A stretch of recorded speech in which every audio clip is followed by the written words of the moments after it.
countdown for when you want to, or go ahead and fire up the music, and I can. Or how much? Yeah, How yeah, much yeah. music is this? like 45 seconds worth of music. So Oh my pretty goodness! much all yeah. So I'm ready to go. Yeah, I'll fire it up right Go for now. it. Holy Give me, shit, there's a lot of things on this give me some character music. sheet. I haven't even looked at my character sheet yet. I'm just gonna let the game mother explain things. That's right. Hello, Mother. Tell us more, Mother. Now, this is royalty free, correct? Okay. It okay. is. It's the guy. It's what's his name? Kevin McLeod. Shout Kevin out. McLeod. That's Kevin McLeod. He apparently does straight rip-offs of certain movies because they're Excellent. useful. Don't we all? Yeah.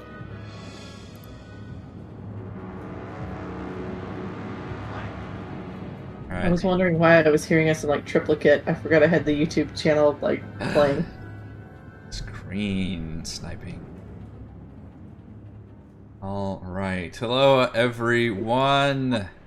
Eric Watson here, freelance writer, player of games, writer of words, recorder of videos, and tabletop role-playing aficionado. Welcome to something a little bit different. We're playing the Alien RPG starter set, and with a guest GM, Game Mother, Chris. We stream our sessions live on YouTube every Friday. You can watch all of our live series as well as reviews here on the YouTube channel. You can listen to all of these live shows with the Rogue Watson podcast, available wherever you get your podcasts. You can follow me on Twitter at Rogue Watson and join our official Discord server with invite link in the description below. If you'd like to support the channel, please check out patreon.com/Rogue Watson. Patrons get exclusive access to private videos, custom 5e content, and participate in monthly DM roundtables and Patreon D&D games. Shoutouts to new patrons, the Reldoran and Matt. For our campaign, we use Roll20.net. Video chat, we use Discord. And for streaming, I use Open Broadcaster software with Streamlabs. Now, here is your game mother, Chris. Game Mother. Okay, I gotta start up my music. Yes, we're a smaller crew. Reese and Michelle are on vacation throughout most of June, so got us. It's just us. Okay. Since the sudden development of the faster-than-light drive in the early 2030s by the Wayland Corporation, mankind has been pushing out into the void between stars, seeking to both explore and exploit as it spreads across the galaxy. The greatest discovery that mankind has made, though, could be argued to be this, that space is hostile, vast, dark, cold, and uncaring. Gamma rays and neutrino bursts erupt from dying stars to cook you alive. Gravity so strong it can shred planets and tear ships in two like dried leaves. And a void that can simultaneously boil your blood and freeze your brain. Hold your breath and you rupture your lungs. Try to scream and no one can hear you. Space isn't as empty as you think either. Its frontiers are ever expanding. Rival governments wage a cold war of aggression whilst greed-driven corporations vie for valuable and rare resources. Colonists reach for the stars, gambling with their lives. Each new world tamed in either feast or famine. Also, so the rumors and space tales would have it, there are things lurking in the shadows of every asteroid, every world. Things strange, different, deadly. Things alien. No. That was a good music. I like the way the music. That was good. That was a very good. I feel very immersed right now. That was not planned. The music really did a thing for me there. One of my follow, because this is basically kind of like a session 0/session 1. It was gonna be, what is the general knowledge of the obvious titular thing, I guess, with the general universe, but also I guess specifically our characters. But maybe that's something that characters individually might know more than others. None. Okay. Unless certain characters have specific information. The thing I was saying about the rumors is basically it. Like you may have heard like ghost stories about, terrible creatures out in this universe, and at the time period you are doing this, LV-246 has happened. Okay. But it's not common knowledge that it's happened. Okay. There may be stories about a colony planet that just went dark and disappeared, but what actually happened there is not for public consumption. It's really not anything that anyone really needs to worry about. I mean, it's all just folktale. There was never actually a colony there. There was never anyone who was there. It was a team that was sent to. It was a gas leak. Yeah. anyone's wondering, Heather has played the company agent. In case that's not clear yet. No, I don't know what you're talking. There was never a colony. There was never any issue with any kind of otherworldly force. It's all just an old wives' tale that is made up to scare children into going into their rest pods. All right. At this point, I'm going to just teach you guys how to play. Very, very informally. I don't have this written out or anything. Yeah. I think I've got. So I will mention real quick. We're all new to this system. Yeah, None of us have. Chris obviously has learned it, hopefully enough to teach us at least. But we have not played any of the. This is the Alien RPG published by Free League Publishing, and I don't think any of us have played a tabletop RPG that wasn't D&D. Since probably we started playing D&D 5th edition forever ago. Yeah. So it has been a long. Pathfinder for a hot minute, and then Shadowrun, and then Shadowrun for a while. Yeah, in what that was 2015, I think. That was And now I think there's another edition or two of Dear Shadowrun Lord. since then. So this is our first time jumping into this one, and this is from the Alien. This is the starter, right? Correct me if I'm wrong, Chris. This is the starter set. It is the starter set. It's not the first starter adventure. It's like the second starter. Like there was a couple starter adventures. It's not the very first one, because the very first one's supposed to be like 2 hours long or something. It's supposed to be like super short. Just like, here's the thing. But this one's a little bit longer This is the first like core like real lengthy adventure. Okay. Yeah. Yeah, and we don't know. Yeah, so we're basically going to be learning this system alongside a bunch of you probably watching this. And then I a think lot of it's going to be in comparison to D&D, I'll say that. Okay. As I'm describing. Yeah, and for folks that are jumping into this thinking, oh, I want to watch this crew play Alien, we are normally D&D players. That's normally what this channel is, but we definitely are excited about exploring different RPG systems, and I think all of us have different familiarity with this franchise as well. You don't want to play with that kid. I think Raymond said he hasn't seen the movie, so that's fun. Yeah, exactly. Yeah, you've got all the way from is only vaguely aware of the existence of this property to people who watched it Wednesday. Super. I watched like half of it. Yeah. I mean, if you I watched, got baby aggro. I'll be honest, Heather. If you watch the first half, that's probably all you like just to get the tone and the way characters act in that universe. You can ask Eric. I was asking him. I was like, all right, is that the corporate liaison person? Is that the snarky engineer? I don't think there is one technically. What was his name? Alien? Fisher, Asher. Well, spoilers Who for opens the Alien. Ash is definitely the corporate. Well, liaison. he is, but but he's not like the crew doesn't know that he's like there as an agent of the corporation. That's true. Yeah, that's part of the big shocking thing. Yep. You don't have the Paul Reiser right off the bat like an Alien. Right. Exactly. Yeah. Exactly. Paul Reiser's a corporate. The more accurate comparison for Heather would be Paul Reiser's character. Yeah. Okay, so I guess if we open our character sheets, that's probably a good way to do it. Hey, too. Rake, I'm gonna need to have you mute yourself when you're not, because I can hear all the kids in the background. Thank you, sir. Emma has a lot to say, and she wants to play too. She needs to start young. She wants strawberries. She wants to play Alien. There's maybe blasphemy, and there might be people in the chat that are the same, but I have not seen Alien. We're just saying that, yeah. Okay. Yeah. No, which I think is good. I think it's good to have the mix of familiarity. To be fair, Ray, I've only seen it 1.5 times.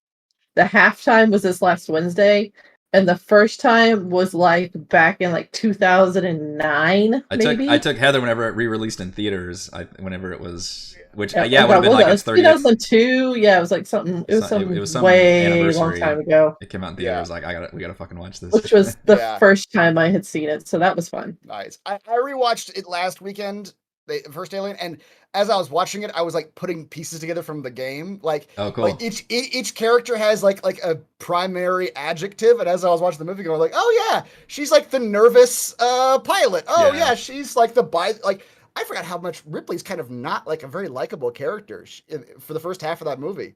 She's like the by the book, like like kind of like standoffish, well, like smart ass, like she knows. I think she's likable, but she's likable because she's like correct on everything, and she's so correct. Yeah, she's and like everybody else is just very the right nonchalant and like Yeah. calm and collected. And she's if anybody had listened to her, then they wouldn't be in that problem. The other thing I was I was like Dallas is a bad captain. Like he as much as like he looks like he's like kind of he looks like a captain. Like his actual actions in that movie are just like dude, get it together. Like make some choices here. Anyway, that's an alien tangent. it holds up really well. I'll say that. There's parts of it that aren't great, but I think overall it holds up very well. Yeah. So generally speaking, the way this game plays is very similar to D&D, where I'm gonna tell you what the situation is. You're gonna tell me what you want to do, and I'm gonna tell you what you have to roll to do it. Right away, I'll say that it's not the same kind of power fantasy as D&D. And there are more consequences to making rolls. So rolls may happen a lot less than they do in D&D. And when they do happen, they may be more critical things that are happening because there can be consequences to making a roll and failing. More so than in D&D, where you can just sort of like, I want to try again, or let's do whatever. Right, 2 attacks. That's right, exactly. Yeah, and things are also much more deadly. You guys will notice when we get to the health points, you don't have many, and that's intentional. Like human beings just aren't terribly, they're pretty squishy. Yeah, and also not the perfect organism. That's right. Health points are almost operate a little differently too. Like it's less about like, oh, you're taking damage until you go down, and it's more like, that's your threshold before you just get before you get injured. That's basically like until you get to 0 hit points, you're kind of uninjured. And then when you get to 0 hit points, like something bad has happened, like you've broken a bone or, something. A critical injury. A critical injury, perhaps. Exactly. So, we'll just go through the character sheet. So if you look at the character sheet, actually, let me see if before we go to the character sheet, the other important thing is that unlike D&D has a bunch of different dice for different things, Alien RPG only has 1 dice, and it's a D6. And the way that you do skill checks, weapon attacks, everything, is you just roll a bunch of D6s. It's like Shadowrun. Was Shadowrun like that? Shadowrun was the exact same way. Yeah, it was. Okay. It was only D6s, and it was just adding or subtracting D6s to every single roll. I think Shadowrun is a 5 or a 6 was a success. Okay. In Alien, only 6 is a success. Okay. Like 1 through 6 do not matter. In fact, when you roll, which I don't know, don't look at the chat if you guys don't scroll up. I don't know how much I've clicked around and done stuff. But you can when hide. you start rolling, you can hide that nowadays. You have to do it manually, but if it shows up as little like ellipses on the side, on the right side, you can hide all those. Oh, you can. Okay, cool. Well, I'm not gonna go back and hide everything I've been building this. No, yeah, that's fine. They added that, I think, around the time we did Rhyme. Okay. But yeah, so you're gonna roll just a number of d6s, and if you get a 6, any 6 at all, that's a success. You've accomplished what you're trying to accomplish. If you don't, sorry, can help it. If you don't get any 6s, you have not succeeded. That's a failure. And the way all the modifications go is just like Eric said, like adding the number of d6s you roll, minusing the number of d6s you roll. If a check is extremely hard, I might say, a -2 roll. That means you're just taking 2 d6s out of your roll. It's not actually like modifying what you rolled. It's just modifying how many d6s you roll. The good thing about Roll20 too is that we don't have to actually know a lot of this.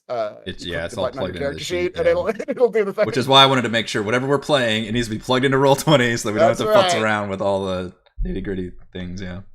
Yep.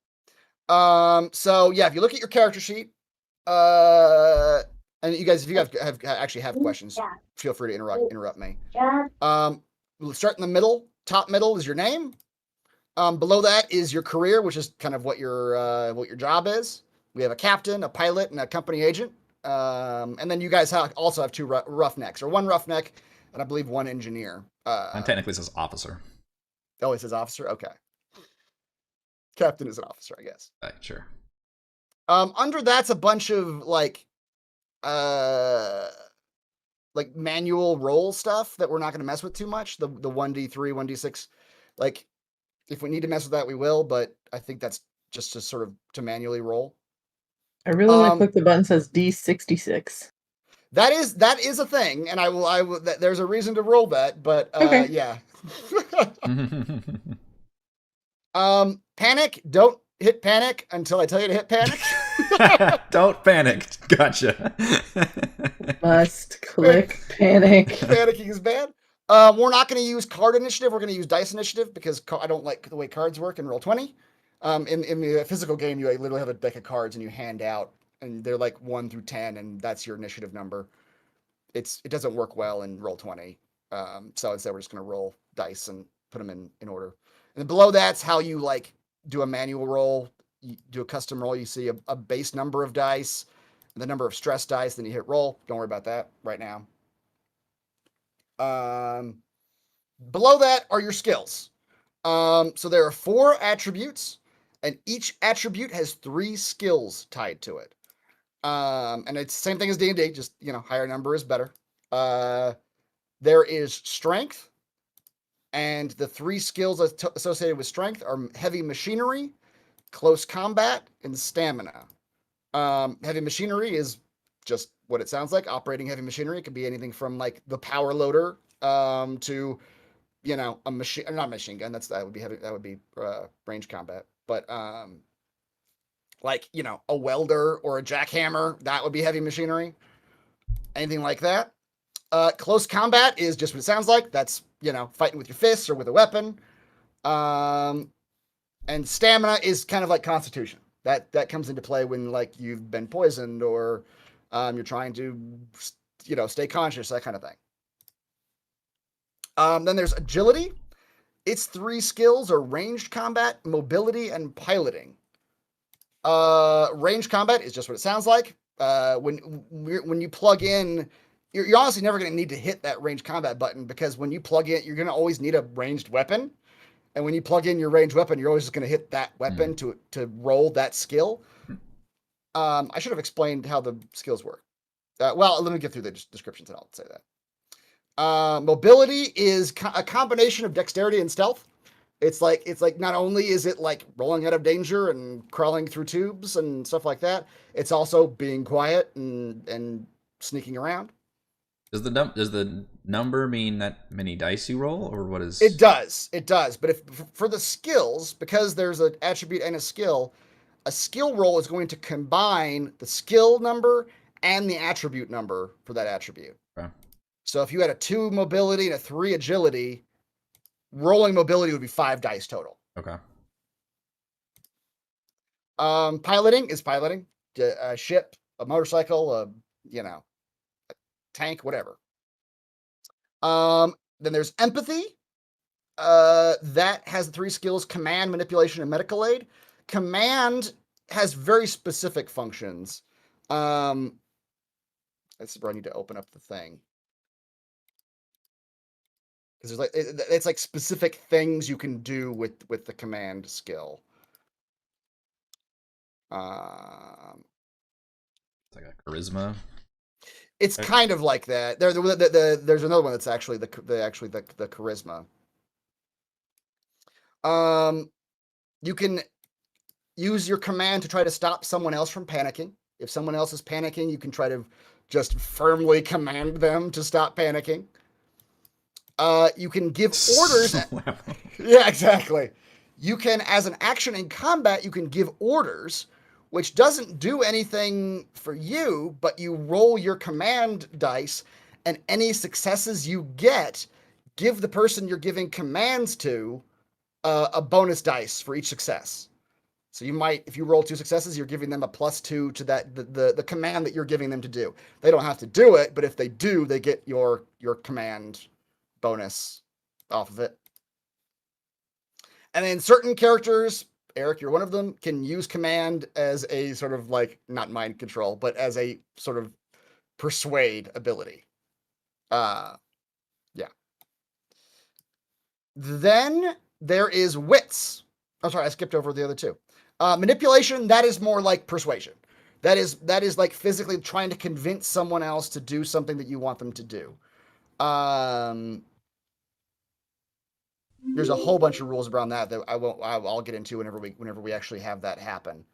But essentially, if two people have like a strong disagreement on what to do next, they can get into a manipulation battle in terms of convincing each other what to do, and all sorts of factors come into play. Like, is one of the people outnumbered? Are there like 4 people who want to do the thing and 1 person who doesn't? Mm-hmm. And or is there some leverage they have that something they have that the people need, and that can all just affect the dice rolls. Then there is medical aid. Like I said, hit points don't operate exactly the same way they do in D&D, where it's like attrition, like you're taking damage. Hit points really are like a threshold until you get injured. And so medical aid, instead of like being used to like raise your hit points, it instead is used when people are at 0 hit points to like bring them, like if they actually have gotten a critical injury, to bring them back up to operational status. And then we have wits. Its 3 skills are observation, survival, and comtech. Observation is a combination of perception and investigation from D&D. It's like noticing things. You know how that works. Survival, very similar to survival in D&D, where it's like taking what do you call it? Note of your surroundings, identifying like what could be done safely here, what could not be done safely here, where to take shelter from this or that, so that kind of thing. And then comtech is computer technology. It's just how good you are with technology, like programming computers, hacking computers, all that sort of thing. So yeah, basically when you tell me what you're gonna do, if it's something that's important, I will tell you what kind of roll you need to make to do it. When you make that skill roll, let's say you make that skill roll and you fail. There is one thing you can do. You can push the roll. And what pushing the roll means is you basically like are pushing yourself beyond your normal what you would normally exert to do this thing. What it does, that does 2 things. One, it lets you re-roll everything that's not a 6. So that means technically if you got a 6 and you wanted more 6s, you can still push it and just re-roll everything that's not a 6 to try to get more 6s. But in addition to re-rolling all your dice, you also gain 1 stress level. What stress levels do is each level of stress, and if you pay attention to your character sheet, on the left-hand side, you'll see near the top, stress level and health. That's where those are at. And so when I tell you to add a stress level, you'll just click the 1 box and it'll turn yellow, and that'll just tell you how many stress you have. What that does is it adds a dice to your roll. So it's good, kind of. So for each level of stress that you have, you get another dice to roll. So another potential 6. Stress dice have 1 significant major drawback, though. In addition to having an effect on a 6, which is a success, stress dice only, not regular dice, stress dice also have an effect on a 1. So if you roll a 1 on a stress dice, you panic. That can be a variety of things. There's like 7 or 8 different things I think that can happen when you panic. None of them are good. They're all sort of bad. If you think back to the Alien movies, I was also like tracking this back to Alien, and I was like, oh, this is what the panic description is. When the first guy who dies, when he freezes and just stares at the alien as the alien like comes down on him, that's a panic roll. Like he panicked. He just failed his panic roll. Yeah. When Dallas freaks out and starts just running through the tunnels, like when they're telling him that things coming for him, he panicked. Like that is a panic roll right there. I don't remember any others, but yeah, there are like basically doing a dumb thing. Generally, that and a horror movie thing that's a panic. Now when you roll a panic, you do get the way that works is you How does that work? You roll a d6, and then you add your current stress level to that. So let's say you had 2 stress, and you roll a d6, and it's a 3. 3 plus 2 is 5. And on the panic table, that's what you would end up having as your option. I don't think you guys need to know that, because I think if you hit the panic button, it'll just do that for you and tell you what your panic result is. But they can be very bad, because they can cause other people. Panics can cause other people nearby to panic, depending on what you do. It can be very bad. But anyway, that's how you get to panic from stress. You gain stress in a variety of ways. You gain stress every time you take any damage. You gain stress. Anytime you see something disconcerting, you gain stress.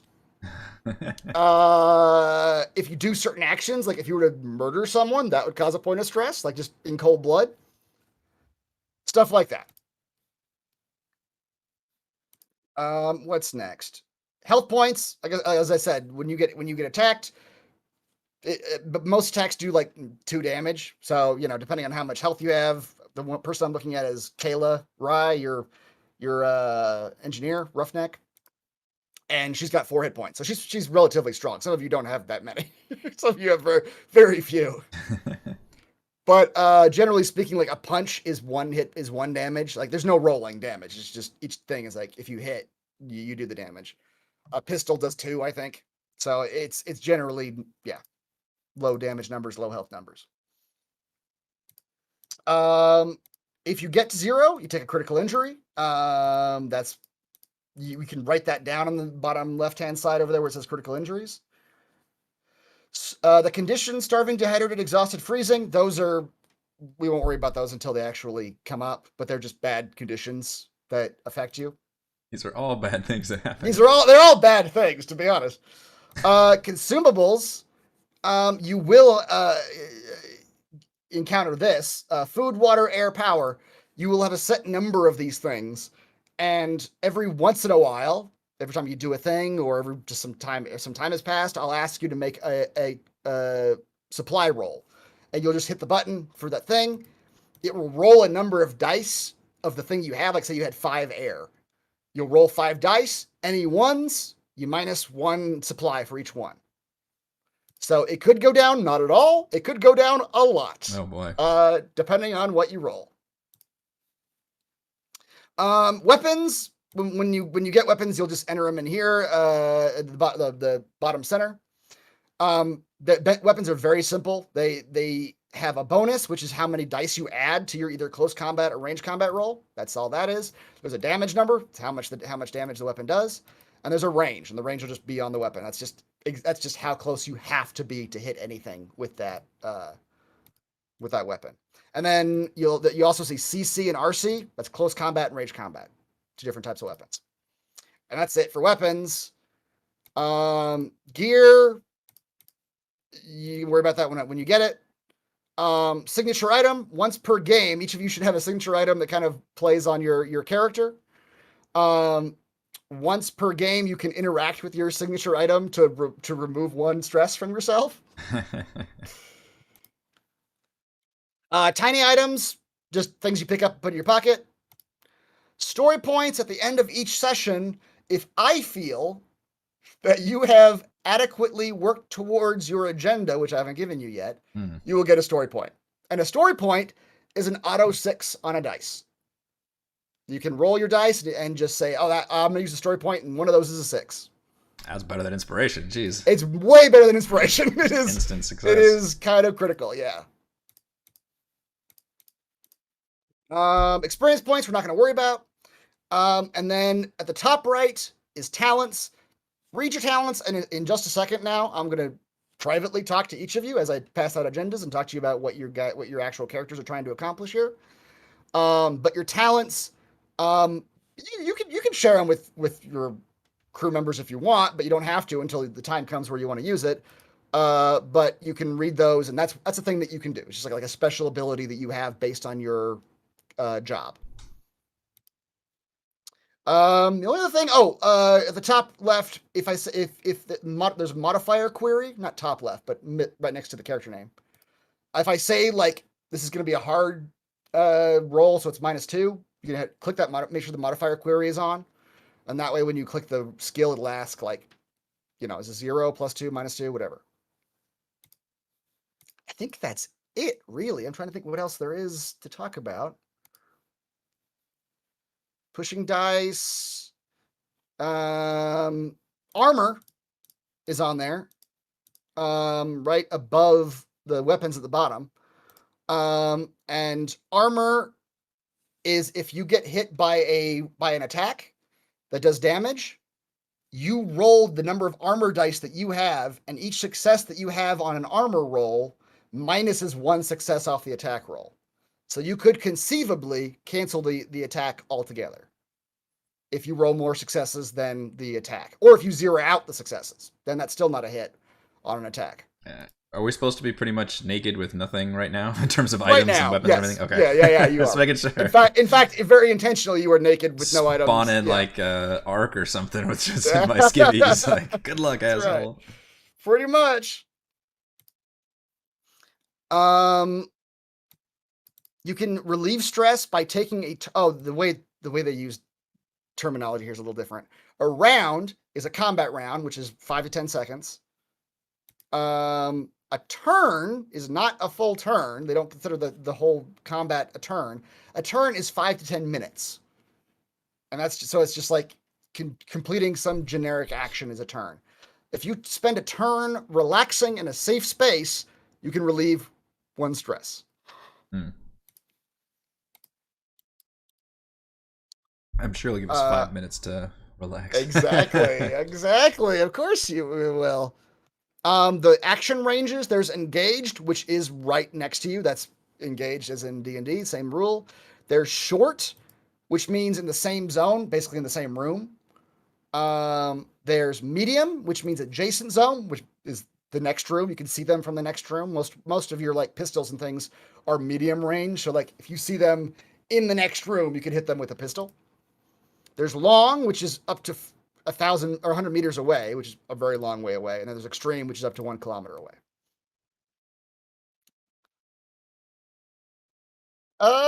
Any questions?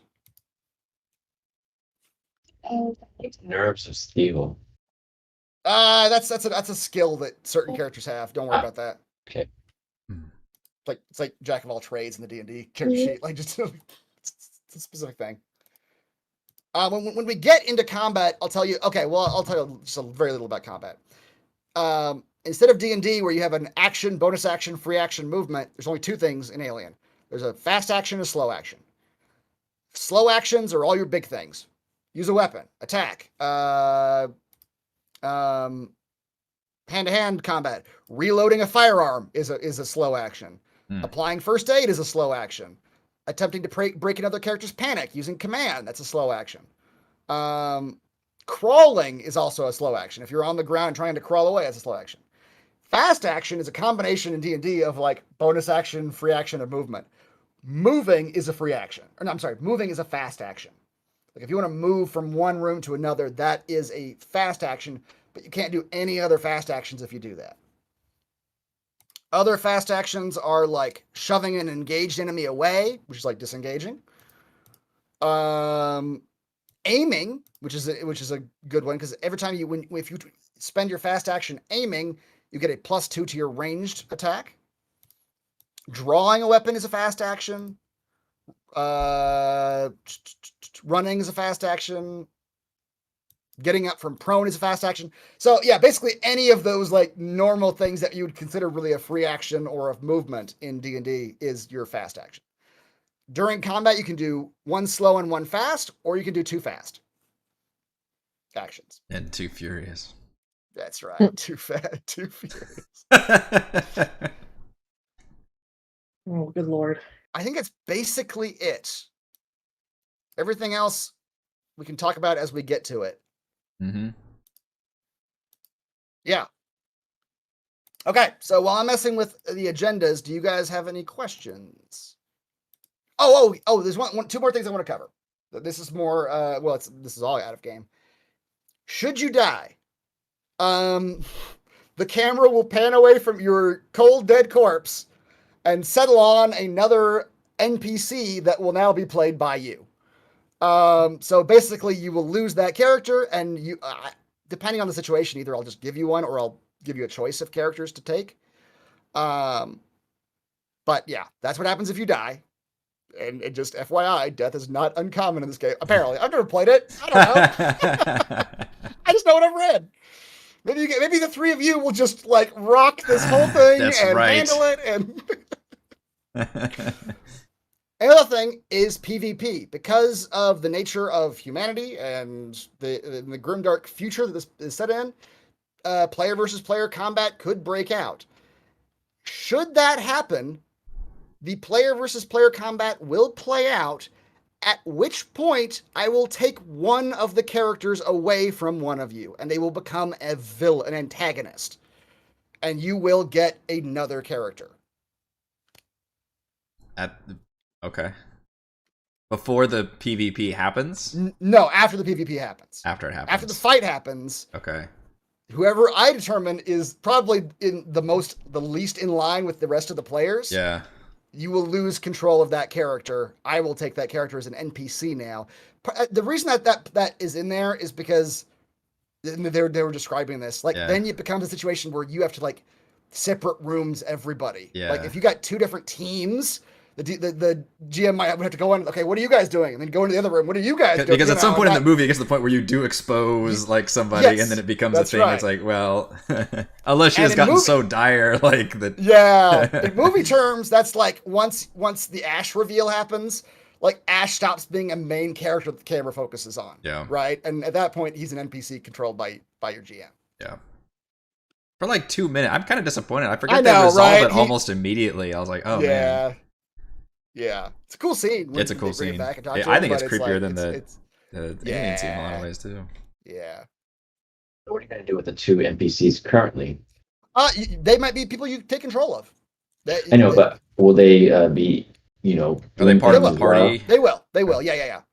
They probably won't have to make skill checks and things. I'll just describe to you whether they successfully do a thing or not. But they will be part of the party. Yes. There are extra lives, so we can't lose them. They are kind of your extra lives, a little bit. Yep.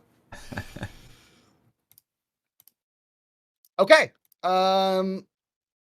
With that, I will start handing out, and at this point, we need to figure out how to do this. Yep. Agendas. So agendas are your character's motivations. There's 3 acts in the story, and each act, your character will have a new agenda, which is your character's primary motivation for what's happening right now. Yeah. Okay. So, Eric, how do we do this again? Why don't you just send a different message to each of us on Discord? There's some things I need to tell you. Oh. I'm not gonna type that. I don't want to switch. So the way we did this is we haven't done this since we did the secrets back at the beginning of Rhyme. But basically, you just have everybody deafen. I think it's. Where is deafen? I don't. You did that, hun. It just kind of you and that. That's person right. Okay, so thing. Chris. Are you going to let the chat hear our agendas? We're going to discuss them, but that's what we're talking about. Like how do we? That's true. We want chat to be able to hear it. So I know, but you want chat to know what you're telling each of us. But then Eric can't hear it. Well, that's fine, right? Well, I mean, you can tell them first, is Eric and then can't hear it, but for chat to hear it. Oh, I see. Well, I mean, no, that does make a you can tell him his first, and then as you're ready to go to the next one, he can just switch the things over and leave the room. I can just take my headphones off. Like that might be easy. I can take your headphones off. I can take my headphones off.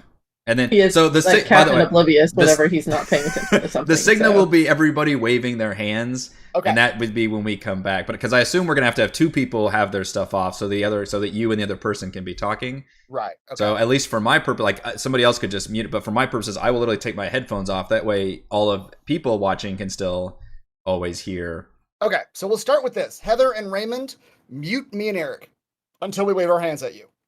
Or take your headphones off for a second. Or take your headphones off if you want, and we'll still wave at you. Let's do that. Yeah.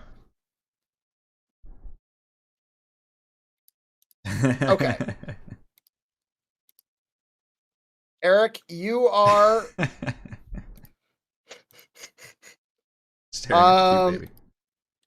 You are Miller.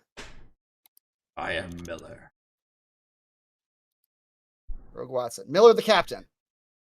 I'm the captain now. Did that pop up on your screen? Yes. Good. Miller's okay. Agenda, Act 1. Follow Yes. company protocol. Get the job done and cash in. Don't do anything to risk your paycheck. Maybe the next run pays better. Yes, indeed. You are the thrifty captain, which, the thing I didn't talk about before also is, if you go to your character sheet, on the left-hand side, there's relationships. These are your buddy is who you're closest to. Your rival is who you're least closest to. And as it happens... Conveniently, they're both being played, I think, right? They're both being played, yes. You don't necessarily trust Wilson. Wilson's new. She's only been on the ship for a couple months, and you know that she is there to like gauge your efficiency and determine whether or not you are to be continued as a crew, or discontinued, or like not worked with again. So you're really wary of her. Meanwhile, Leah Davis is your pilot that you've worked with for a long time. So you two know each other pretty well. And then your special talent is you can pull rank using your command ability. And you can only someone on your crew, you can try to force them to follow your orders and perform a specific action. It would be your command versus the target's manipulation. And if successful, the target must follow your orders, even if it means harm or danger to themselves. Okay. Your stress like increases super by 1. Persuasion. It is. And it's basically you saying, like, I'm the captain here, do what I say or you're fired. Kind of, wow. It's really... I did expand it now. It just says that your stress level increases each time you do this. It sure does, geez. Yep. And each roll only covers one specific action. You can't stop panic rolls using this talent. You have to. There's the other thing you can do with your command to try to stop panic. So do I get to ask any clarification on my absolutely agenda? Yeah, please okay. Yeah. It says follow company protocol. I don't know what the company protocol is, unless that's just get the job done. It's kind of you get told on okay, so in the game I will get told. Yeah, okay. Yeah. Right now, you would know this. I haven't done the intro yet, but right now you are transporting a ton of very explosive liquid from one station to a frontier world. So right now you're currently, you put your crew in cryo sleep, and keep in mind too, you are the captain. You are in charge. Okay. There are some things where I will end up like asking you like to tell everyone else what to do, kind of. Okay. So I'm the wet blanket here. I don't actually want to do any of the things because it says don't risk your paycheck. So. Right. Yeah. Yep. Okay. Any other follow-up questions? I guess that's all for now. You said, and these change throughout the different acts. Yep. Probably. I mean, we definitely won't get to Act 2 tonight. I'm hoping we can do like an act each night, but as we said, like tonight's kind of doing a session 0 thing, so maybe we won't. But do I need to copy this into my personal agenda section? Of the sheet, or because they change, so I guess they change. So just, I mean, this is on your handouts. Like I can if see you go it, yeah. So you could probably reference that anytime you want to reference it. Okay. Anything else? I guess that's all. Cool. Wave your hands.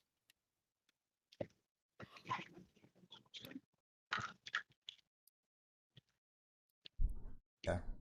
Who wants to go next? Raymond, let's go. Yeah, Raymond, let's go next. Yeah. Okay. You are okay. Just to clarify, you didn't see Eric's right when I showed it to him. Where? Okay, on Roll20. Okay, good. I just wanted to make sure that I had that right. Oh, did you hide it? Yeah, nothing. I only showed it to him, but then I hit show to players, so I wanted to make sure. Oh, I wasn't looking at my screen. I was looking at my phone. Okay. Well, now you can look at your screen. So as long as you made it disappear, then I didn't see anything. Okay. Okay, Ray, as we discussed earlier, you have a couple things going on. Mm-hmm. You are Leah Davis, the pilot. As such, this is your agenda, your Act 1 agenda. God, these fucking cargo runs are fucking boring. Take any chance to break the monotony. Okay. That, however, is your your personality that has been programmed into you. You are just so you know, you are replacing a real person, and this is relatively recently. There was a real Leah Davis in the recent past. You don't know, maybe a month or two. It's unclear how long ago this happened, but you are replacing her. But it is basically an exact match.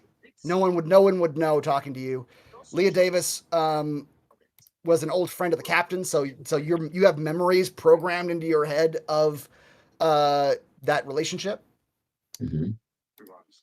But your real agenda is this: you are a synthetic undercover agent named Lucas, working for Bionational, a corporate rival to Weyland-Yutani. The rest of the crew do not know this. You have been informed that the Montero will be redirected to investigate the USCSS Cronus, a science ship missing for 73 years. Make sure to follow along with this investigation.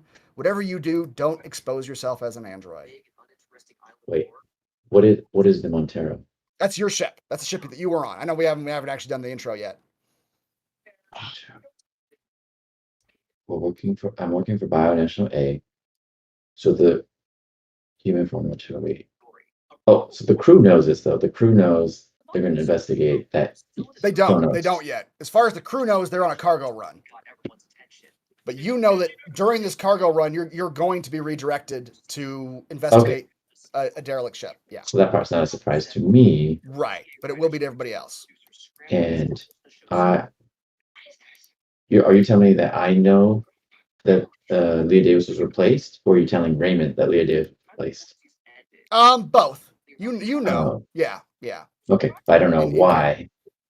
Or I mean, I don't know what happened. Sorry, I don't know what happened to Leah Davis. You don't know what happened to her. Yeah, exactly. And I don't care. You don't care. You're not evil, but you're also not terribly. I have a job. Yeah, you have a job to do. Exactly.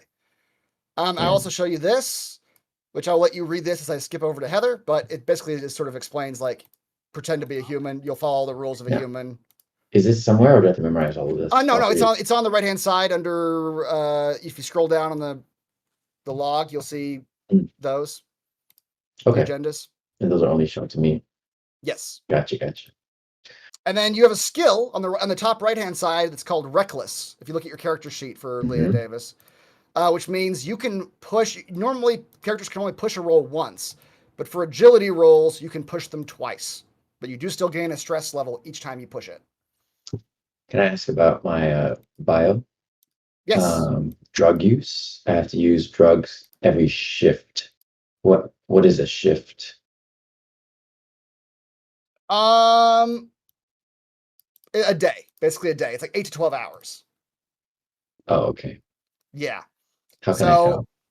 I'll tell you, but you're gonna wake up feeling pretty like hungover. Oh, like we sleep and stuff. Yes. Oh, got you. Okay. So yeah, I just have to keep in mind before we go to sleep or something, or okay. I'll just try to make, I'll just try to make it happen sometime. Yeah, there'll be opportunities for you maybe to, like, try to find some drugs or something, and that will be where, when you would do that. Gotcha. Okay. Cool. And then the other thing on your character sheet on the right hand side, there's relationships, or left hand side. Your buddy, again, your Leah Davis's buddy is Captain Miller. You guys have known each other for a long time, and you don't have a rival, somebody that you don't like. So yeah. Is one of us playing Miller? Eric is. Eric is the captain. Eric is the captain. Yeah. Okay. Okay. Let's wave our hands.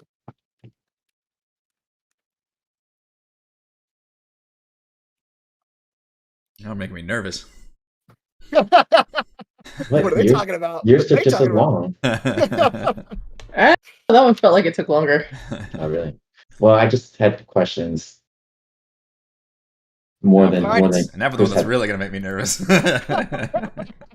Wow. As the corporate liaison. Yeah, Eric, right? Yeah. All right, Heather, let me get your agenda ready. You are Wilson.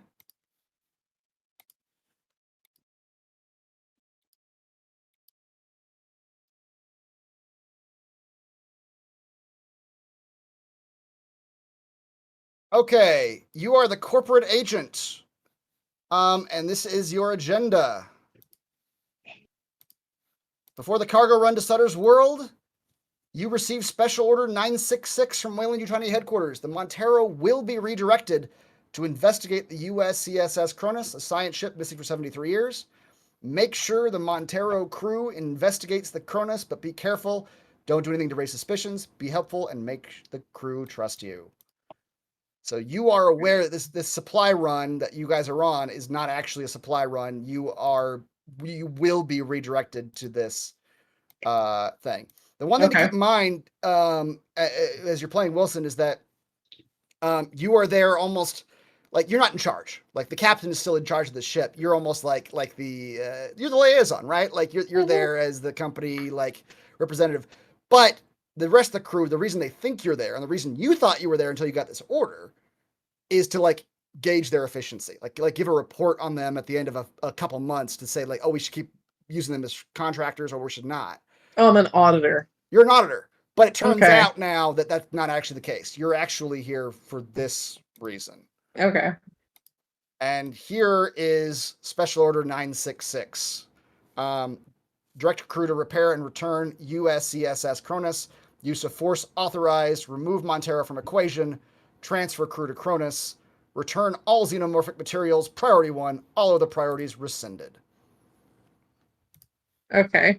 You may not have fully know what that means yet, but as you get into this, you might start learning things that because they didn't give you any further information. You've been on the ship for like 2 months, and you just got this delivered to you like as an email, so you don't necessarily know any information beyond what they've told you is about to happen.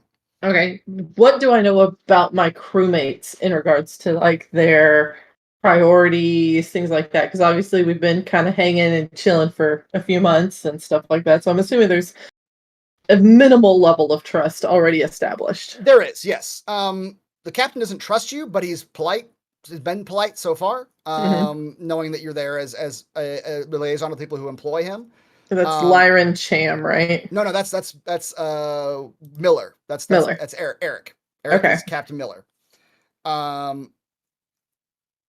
You think that you think that he needs this job. He is kind of all in on this ship.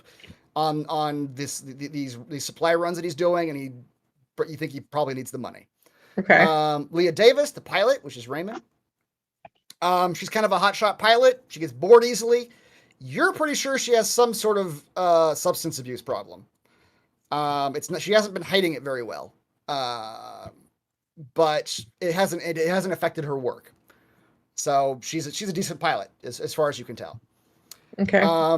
Rye, the engineer, she is bitter. She doesn't like her job. She doesn't like being here. She thinks she's underpaid, but she gets the job done. You think she needs the money. Like a lot of this is like, okay, well, these people basically everybody needs the money. Everybody needs the money. Yeah. Ray needs the money for his drugs. Eric needs the money for something. For the ship. Yeah. Yeah. Well, just keep the ship running. Kayla just wants to be paid more. All right. Yep. And Sham is just a nice guy. He's kind of a simple guy, but he's nice. He really likes his whole crew. Like he considers them his family. Great. Okay, so he's the easy to manipulate one. All right, excellent. Maybe, but he is very loyal to his crew. That's perfect. The other thing you notice. That is exactly what I need for him to do. I need for him to be loyal to his crew. Yep. His loyalty will drive the rest of them. That's right. Yeah. And then on your character sheet, you'll see on the left-hand side on the near the top, there's relationships. You don't have any buddies on the ship. You're not close to anybody. Your rival is Miller, the captain, just because you can tell that Miller doesn't trust you. Okay. And then you also have a special ability on the top right. Yours is personal safety.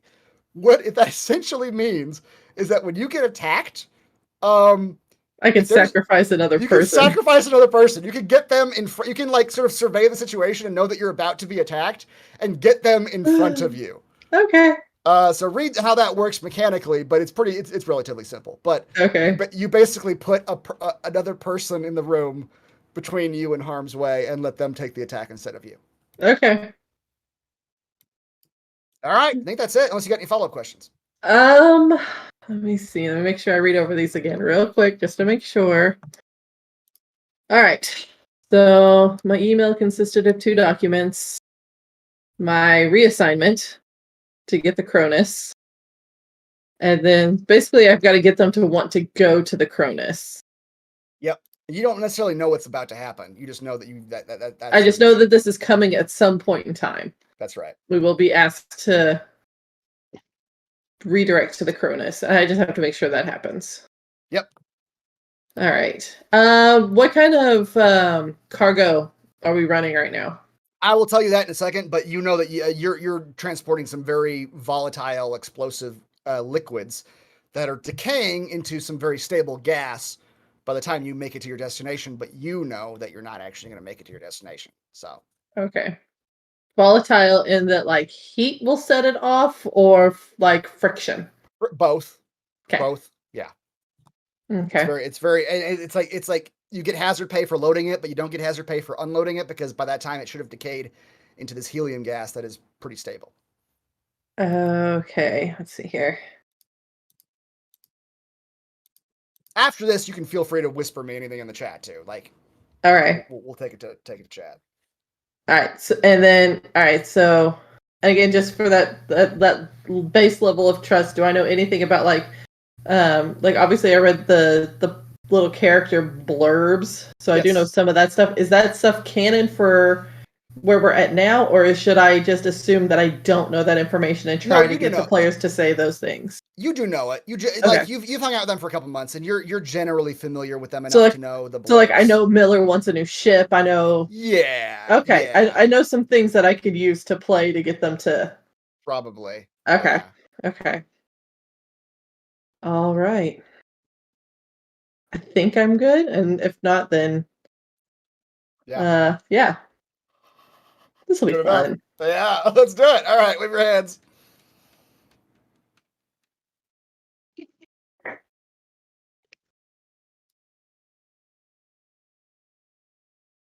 Okay. How's everybody doing? I'm feeling immediately distrustful of everybody. I have done nothing to earn your ire. Thank you. Let's see. We did okay. Yeah. If you guys don't have any additional questions about like the game itself, then I think I'm ready to read the intro and let's actually get into the story. Sure. Okay. Where's my intro music? There we go. The year is 2183. A lumbering shape briefly blocks out the light of a bright nearby star, and the hard lines of a starship are caught in the glaring rays. Huge engines at one end of the 300-meter cargo vessel flare blue for a moment in silence before falling once again into the darkness. USCSS Montero, en route from Anchor Point Station to Sutter's World. I got a handout, actually.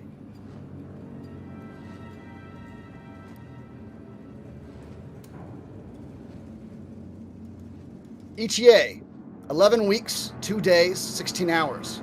Crew, 5 freelance transportation contractors in employ of Wayland-Yutani Corporation. Hypersleep mandatory. Cargo, 72 canisters, 200,000 metric tons, tritium. Controlled decay in progress to helium-3. The darkness and silence of deep space is echoed by the interior of the cluttered and aging vessel. The bridge lit only by dull orange emergency lighting, indicating the ship is in a standby state. The vast hold, the corridors, the cabins, all dark and quiet as the grave. In one cabin, bright lights abruptly, a screen flares into life. On one of the consoles, green lettering rapidly appearing across it. Destination threshold reached. Lights begin to raggedly flicker on in one section after another. Displays and controls leap into life across the bridge, showing complex readouts and telemetry, accompanied by chittering sounds of technologies and systems awakening. In one cabin, bright white lights suddenly illuminate 5 coffin-like pods arranged in a circular formation, and holographic projected information dances across their glass-like frost-rimed surfaces, showing bio readouts, pulse, breathing, the vital signs of life. Beside each readout appears the names of the inhabitants: Wilson, Rye, Miller, Davis, Cham. One by one, the cowls slowly open, the occupants taking ragged breaths and painfully opening their eyes. Fleeting fragments of dreams escape you as you awaken from the cryo chambers. Blinking in the harsh light, the all too familiar sensations of hibernation sickness are quickly followed by a hard coldness on your near-naked forms as the ship's life support begins to struggle into full operation.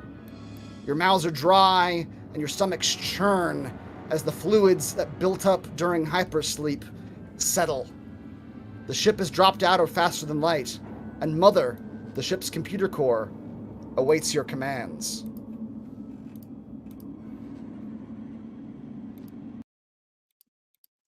I'm going to take you to a map. The other thing I will show you here is there is a deck plan for the Montero, the ship that you all are the crew of.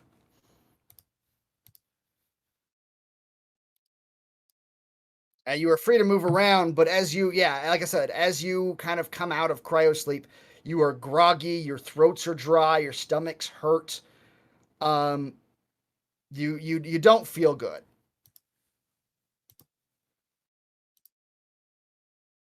From across the room, you all hear the voice of Rye, your engineer or mechanic, spitting on the ground. She says, "God damn it, that never gets any easier." He took the words right out of my mouth. Captain, I don't suppose we get hazard pay just for sleeping in these pieces of shit, do we? Certainly not. We have everybody accounted for, yes? Wake up, come on. You hear the voice of Cham across the room. "Yeah, Captain, I'm feeling all right." Can we speak to the computer? You can, but in this universe, computers don't actually have voice modules. There are system readouts all over the place, like text logs, and it can hear you. I think it can hear you, but you can't actually communicate with it. You would also know that in terms of direct communication, only the captain is allowed to directly communicate with Mother. Okay. Can I? But it can give you information though. It gives you a lot of like telemetry data, navigational data for whatever your job is. It can like serve as like a reference for a lot of stuff. But in terms of like the AI communication, that's reserved for the captain. I feel like as a pilot, I should check to see where we are. Right? I can do that. You can, not from here though. You would have to go to the bridge, to your navigation station to begin checking that kind of thing. Yeah, you do. Yeah, absolutely. You can do that. You, Captain, you would know that sort of the process here is to generally get some food and drink in you. Yeah. After waking up from hypersleep, because everybody, I'm not going to reinforce this, but everybody's technically under the effects of dehydration and starvation right now until they eat and drink. Yeah. But it's more of a what do you call it? Perfunctory process thing to get everyone back up to running speed. Yeah, once I make sure everybody's awake and everything, I will call everyone to go into the mess hall or whatever we've got. Yep, there's a galley. Yep, right in the middle of the ship where you all can get. I will drag you over there. The other thing, I hope you guys see it. I'm not 100% sure. Or I also, do the door buttons work? Can you guys click the door? Let's see. I can. Oh, there it is. Okay. Okay, the other thing I hope works, because I turned it on, is Explorer mode, which means when you leave a room, you'll still see it on your map. It'll just be grayed out. You can't see what's going on in there, but it's still going to be like on your map because you know like the layouts of where you've been. Oh yeah, I can see it. I can see so it. Yeah, if it's grayed out, that means you won't see any tokens in there. You won't see what's going on because you don't have sight. but you'll at least still see the map as a whole. Okay, that's cool. Hmm. They stock this shit with some good grub, right? Right? Ain't been good before. Yeah. Coffee's all right though. I could fucking use some coffee.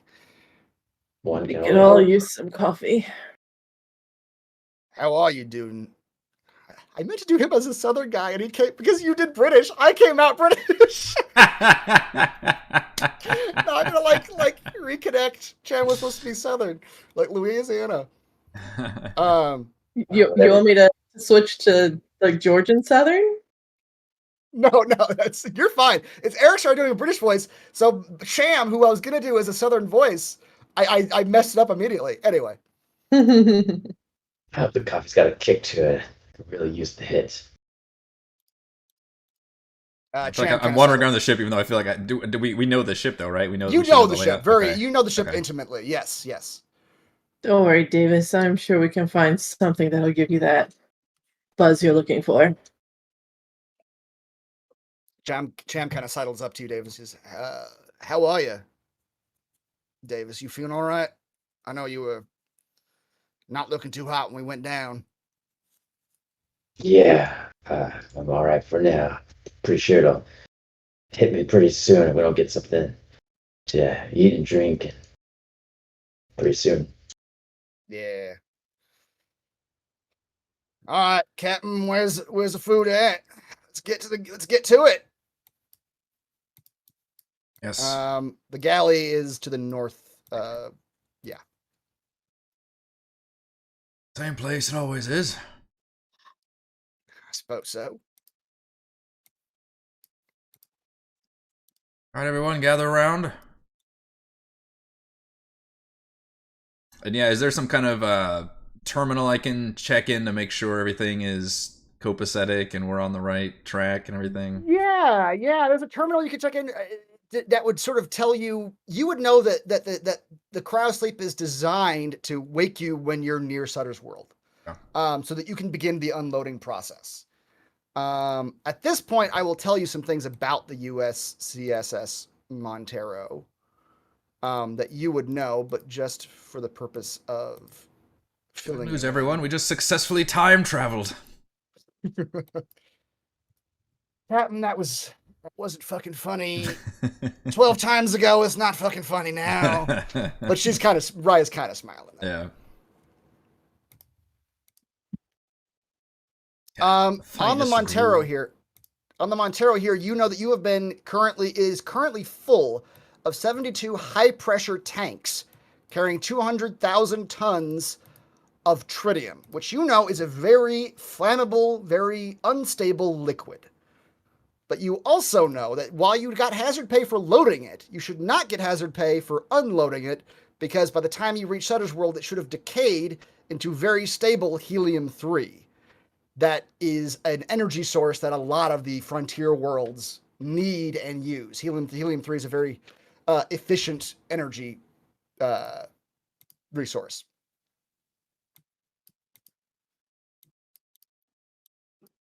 Yeah. Each tank is half the size of a tanker trailer, and there's 72 of them. So you guys know that this is a big ship.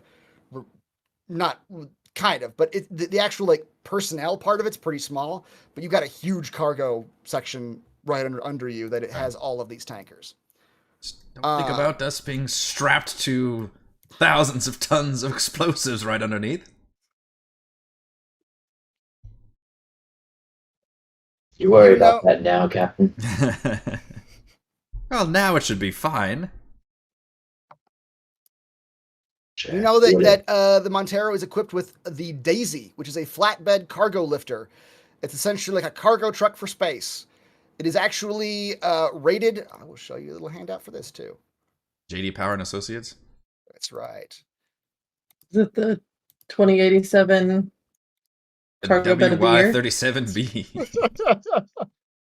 It is. It can fit. I forget how many it said. It can fit. I think it said like 20 or no, like half. So I think it was like 40 of the tanker trailer sized gas things on it, but it only fits 2 people. It's basically like you're sitting in the front of like a U-Haul or something.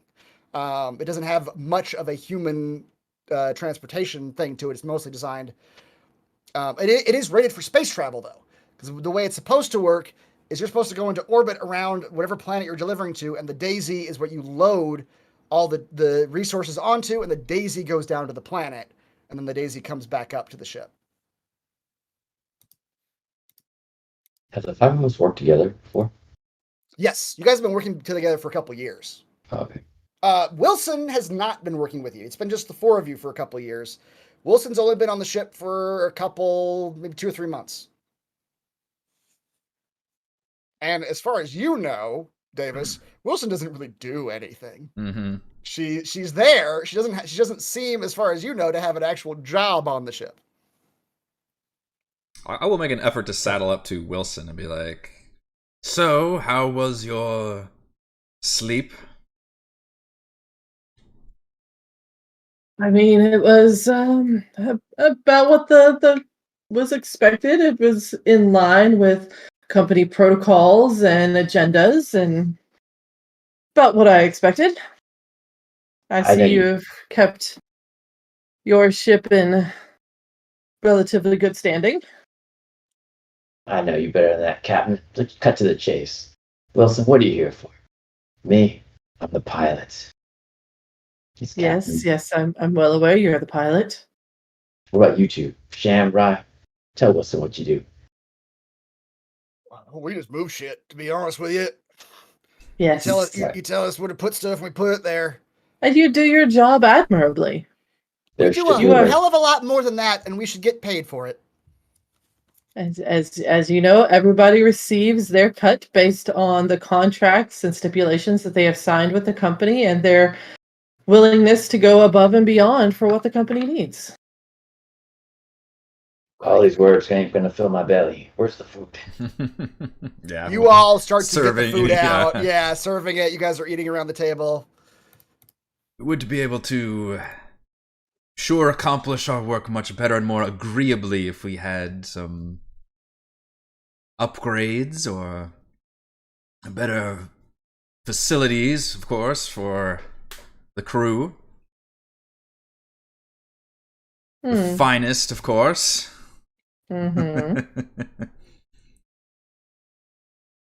Yes, that's that. You and every other pilot and captain within the fleet are all asking for the same thing, and the company wants to make sure it rewards its best crews, which is why I am here to help make sure that you and your crew get on the list of best crews so you get better assignments.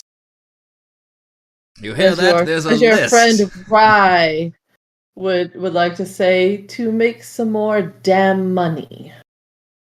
Fuck yeah!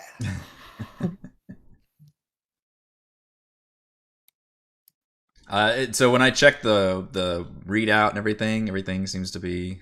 The only thing you can really tell from the readout is that nothing's out of the ordinary. Like, you have been intentionally woken up, like that. The cryo sleep timer has gone off. Anything else that you want to determine, you probably have to go to like an actual like the bridge, or the different areas of the ship to check on specific things. Has anybody been to this planet before? At this crew, do we know? I think the four of you probably have. Yeah, you guys have been space truckers for a while now, so you've probably done. And then in the book, it also even says that this run from, wow, what's the station's name? From this very major station to Sutter's World, it's a run known as the Gauntlet. So it is a known like transportation hub that you've probably flown back and forth from at least a few times. But it's an 11-week run each way, so it does like it's a tricky thing to just it eats months of your life to make this trip.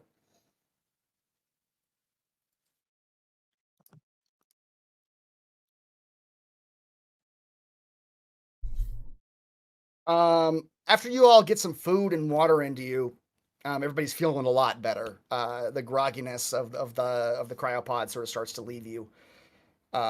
Your vision starts clearing up a little bit. And Rye says, "I suppose we ought to get down there and start unloading the tankers from the ship and loading them onto the Daisy. I don't suppose anybody's checked the cost of helium-3 since we came out, have they? I checked it right before we went in. It was pretty good." What is pretty good, Rye? Like 5% over normal? That sounds like we might just be the one of the best crew. You don't know where, but she pulled out a calculator from somewhere, and she's got a pad and a pen and a calculator now. I'm sure those profits would be reinvested in the labor force. As I'm sure you were all aware of the contracts and agreements that were signed between yourselves and the company, it's a guaranteed rate to which the company then removes its share and allows your captain to divvy out the rewards of that. Well, I'm ready for some rewards. I suppose we gotta unload this stuff first. Captain, you all right with me going ahead and getting started? Yep, follow all procedures, make sure nothing got damaged or everything's in order. We're in cryo sleep. Everything looks fine on the readout, but I'm not the best with these. She taps like the computer monitor.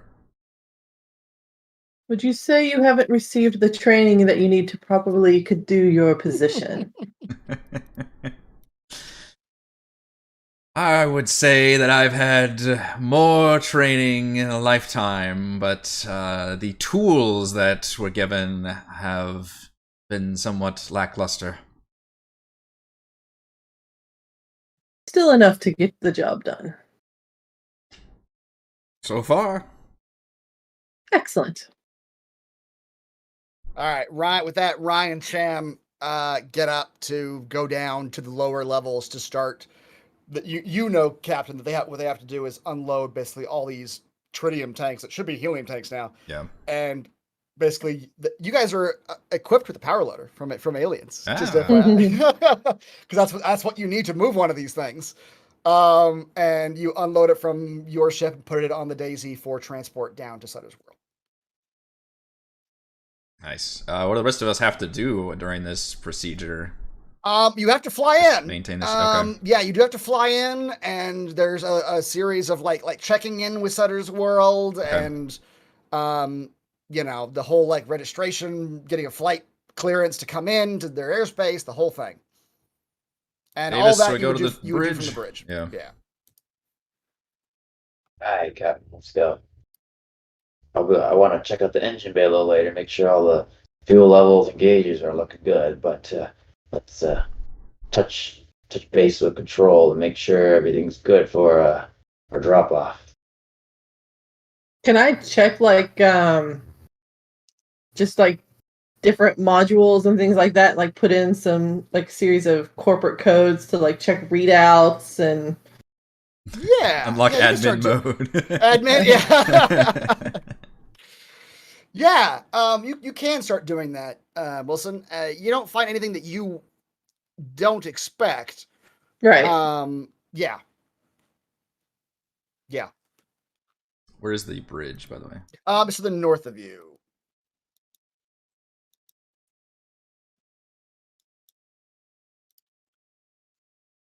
Captain on the bridge.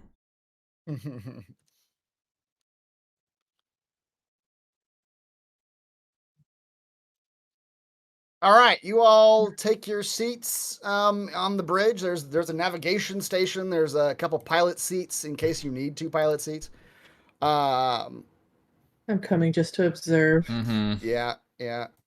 There's a seat that you have been sitting in, Wilson. That's sort of an Mhm. unoccupied navigation seat. That's not generally needed. So has been over the last couple months your normal seat on the bridge. Has a spot for my little notepad. That's right. Extra pens. Yep, exactly.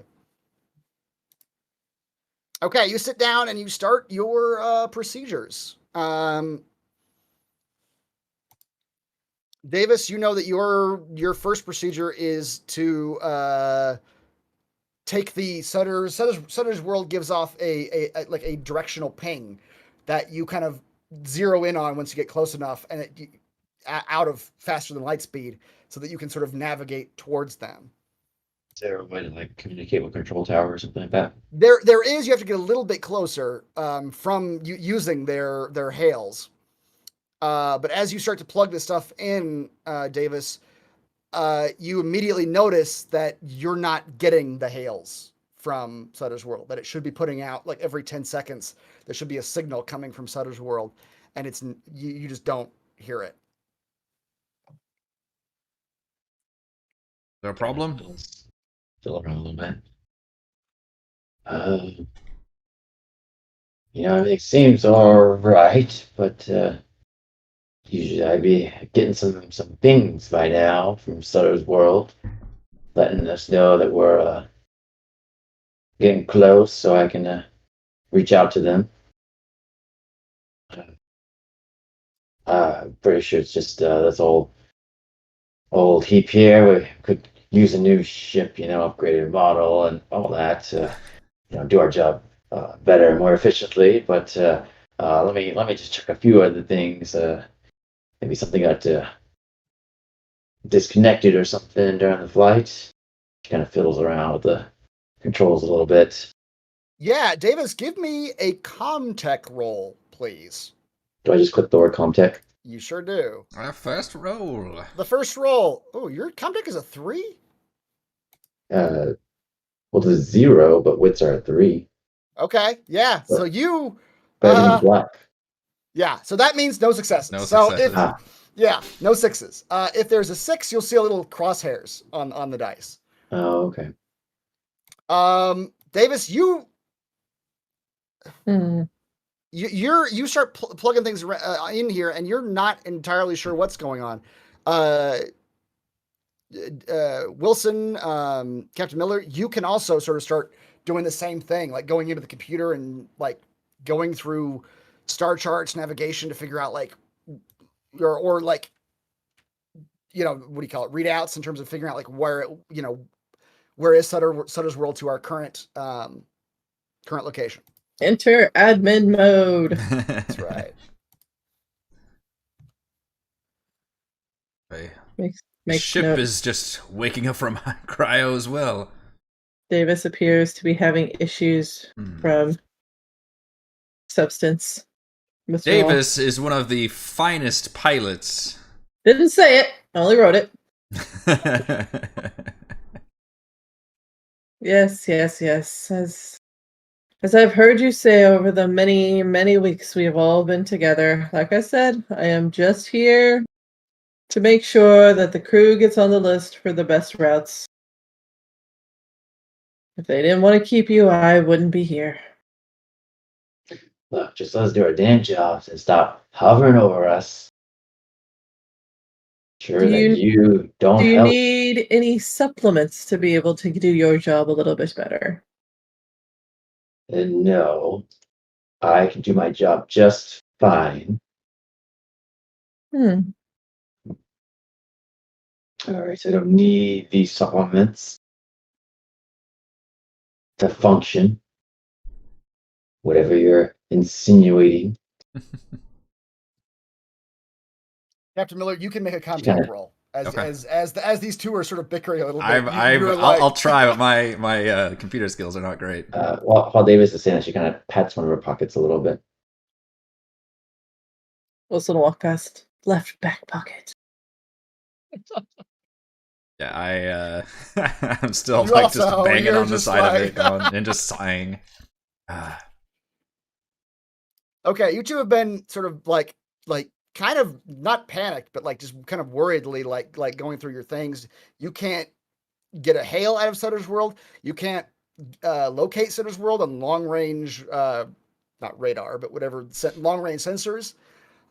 You're not sure what's going on. Is there anything visually that we can see at all?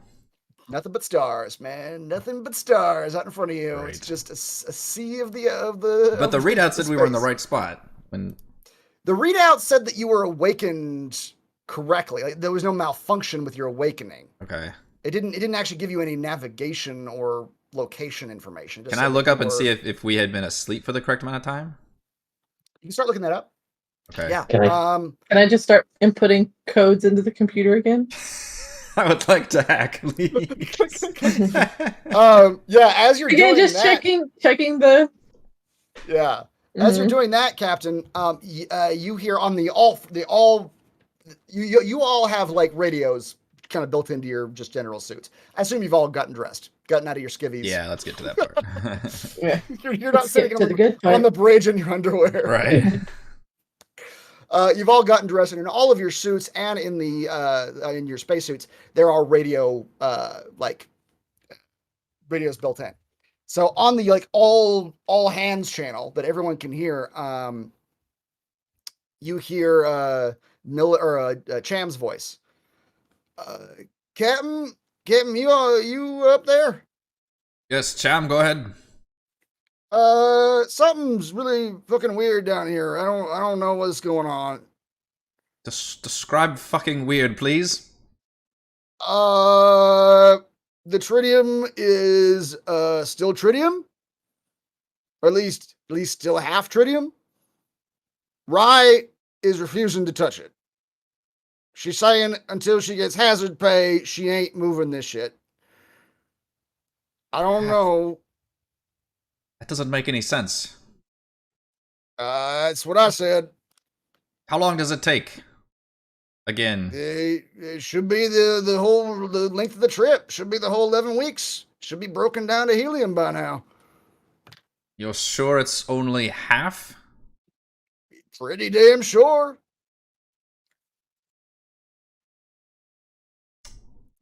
Can I at this point, is there like a way to radio out, like just like reaching out any stations or? There sure is. Yeah, you Okay. can just do a long range ping. Yeah, absolutely. You can start doing that. So she'll do that. So and kind of the same time, like she's hearing Champ or Rye telling us about this. She'll radio out, be like, "This is the USCSS Montero, 189428. We're delivering some tritium from Maker Point to Sutter World. Route 5873 S4R GJ 2066. Anybody out there?" Reading the handouts. I like appreciate it. I like that a lot. Yep. Yeah, Davis, you do that.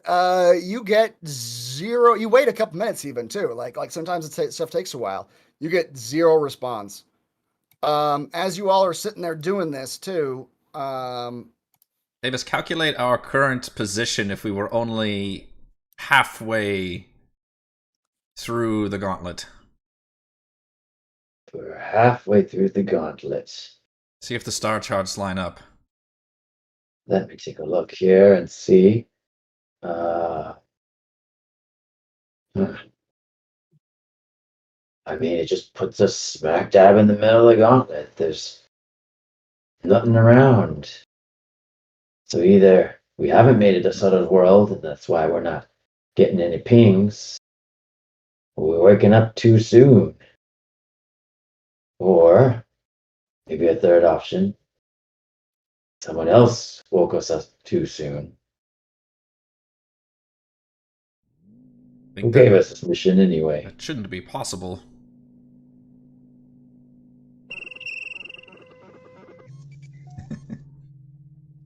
Do you know where we get this mission from, Miller?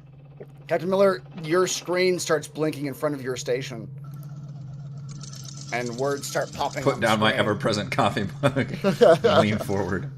And World's best captain.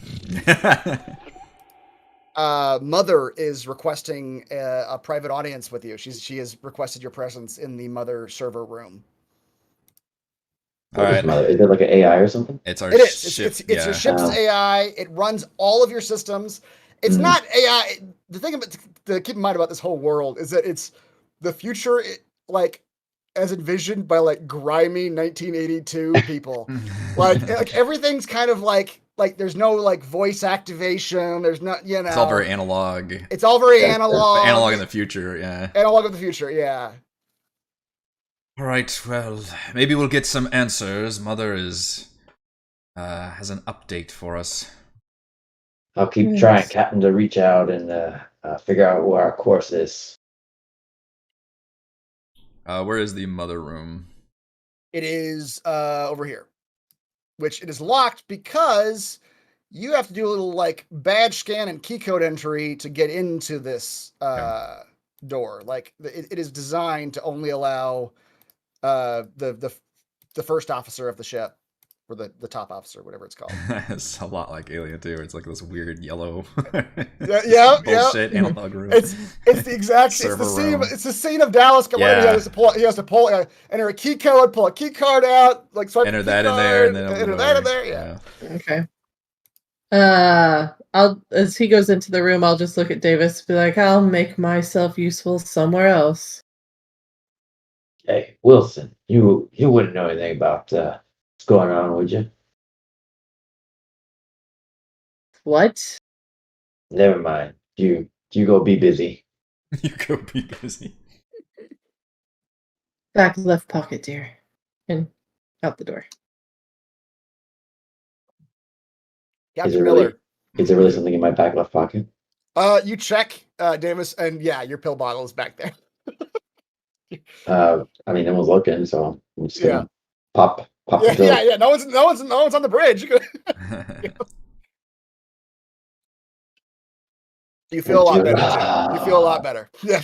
She kind of does that relaxing thing, where your eyes close, your shoulders kind of go back. Yep, roll your shoulders, lean back. Yep. This stuff's better than food. Captain Miller, as you sit in the mother server room, you have your little keypad entry input that you can ask mother questions. It does. You know that mother doesn't like actively start conversations. It responds Right. to questions.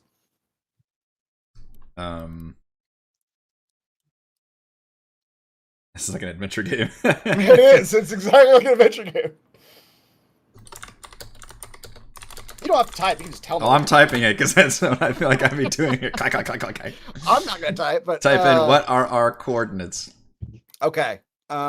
Mother immediately replies back with a series of, numbers and letters that reveal your coordinates, and you look at them, and you're at least tangentially familiar enough with navigational coordinates to know that you're nowhere near Sutter's Roll. Like you're just nowhere near it. Are we still along the path to, or are we kind of, Okay. yeah, you're off the like straight line between the station and Sutter's World, but you are in the space between the two. Yes.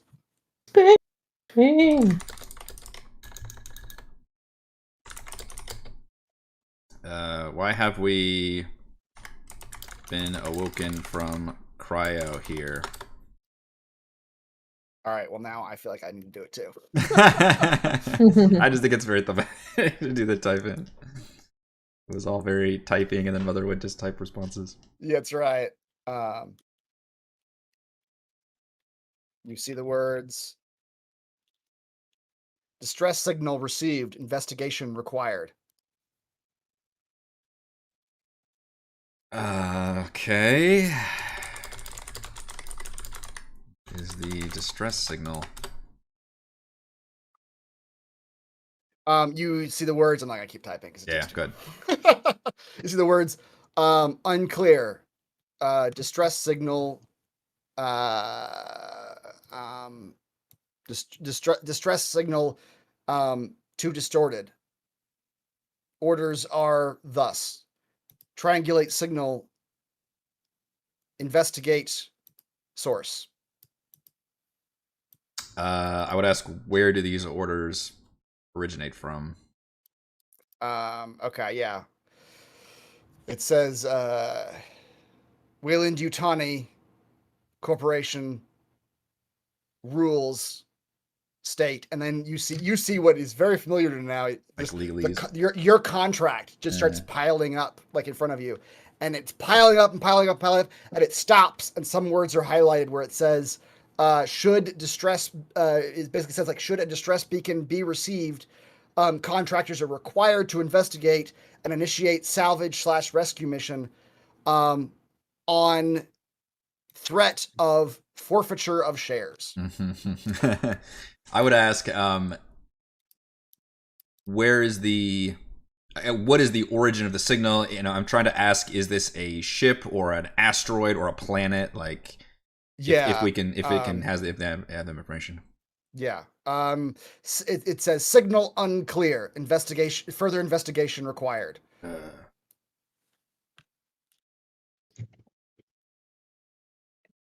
Okay. I sign off and walk out of the room, I think. Okay.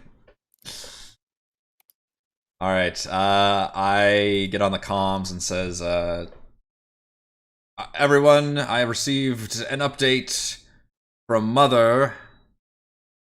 Meet me in the bridge. I summon everyone. You hear Rye grumbling through the, what the shit is this? Mm-hmm. Okay, after a few minutes, 5-10 minutes, maybe not, but just about 5 minutes, Rye and Sham come out of the underdecks, and Rye kind of comes in hot. She goes, "What the fuck is going on, Captain?" Where's Wilson? On my way. Concerns all of us. Let's hear it. I pick up my coffee mug, which is now cold. It is. It's very cold. I have received an update. We have received a distress signal. Of course, unknown origin, unclear what kind of distress it is. But given the contracts that we signed, and frankly the rules of space travel, we are under obligation to investigate it. Which is why we were woken up from cryo much earlier than we expected. We are, in fact, nowhere near Sutter's World. And I don't want either of you messing with that tritium at the moment. Are we gonna get paid for this, Captain? Well, she has a side-eye glance at Wilson. Wilson just literally I can't do it, but literally raises one eyebrow.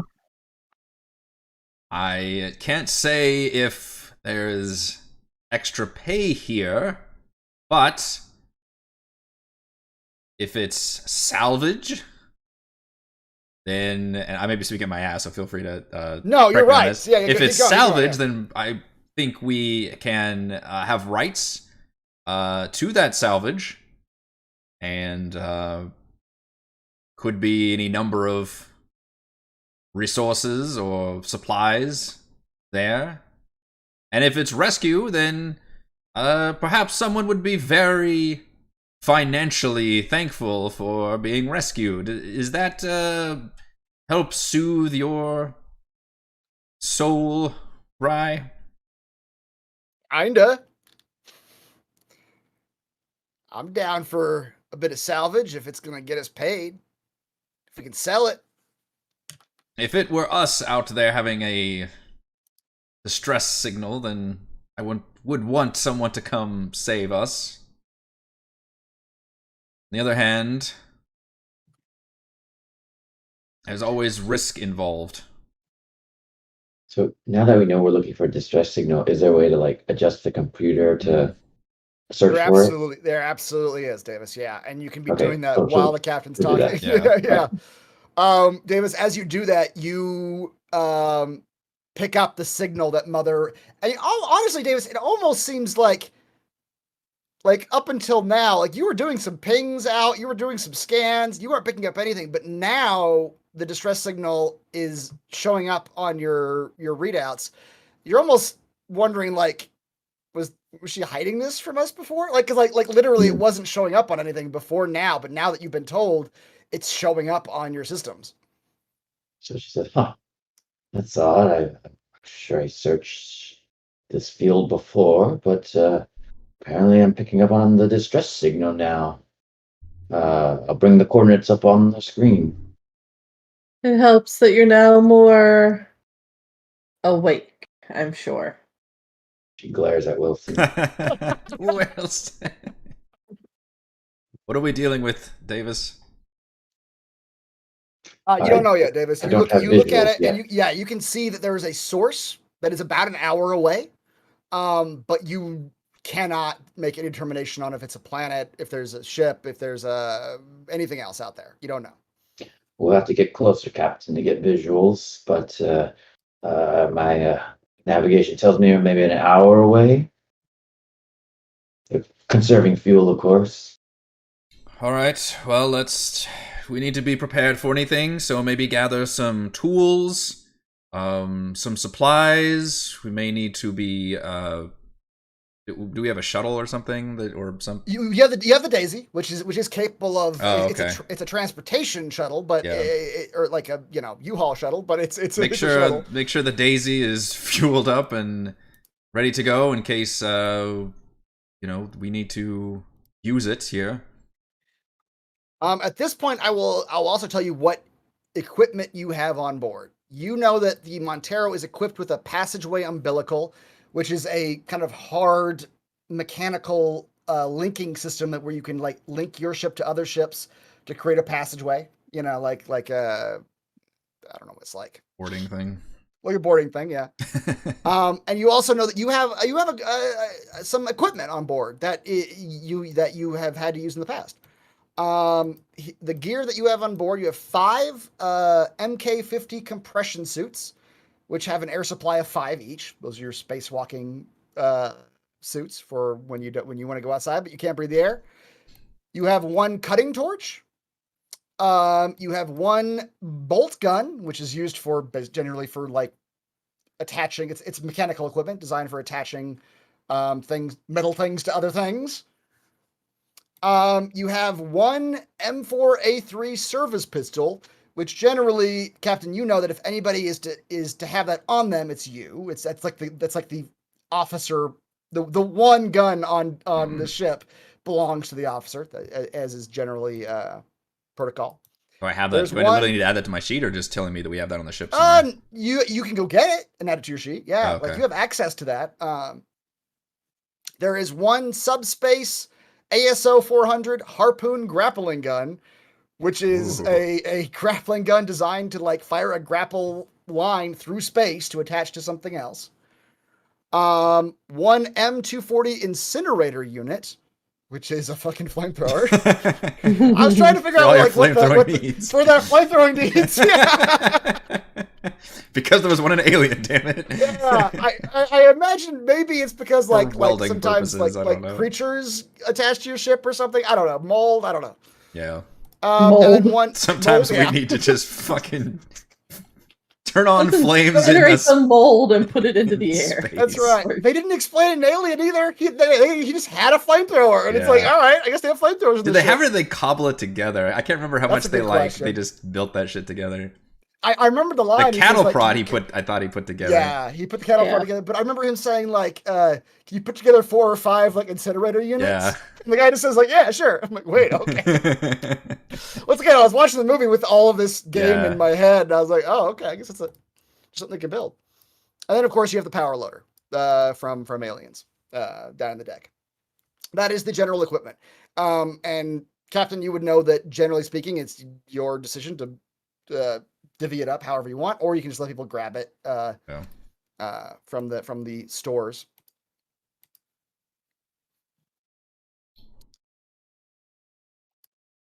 Captain, awaiting your orders to head towards the distress signal.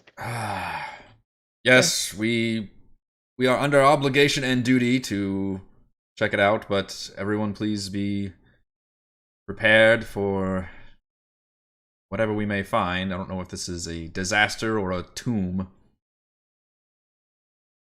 All right. With that, Davis will route the ship towards the distress signal. Okay. You can do that. Yep. Go ahead and You start guys- hailing them, hailing the signal whenever we're in range, please. See if anybody responds. Hi, Captain. I'll try every 5 minutes or so.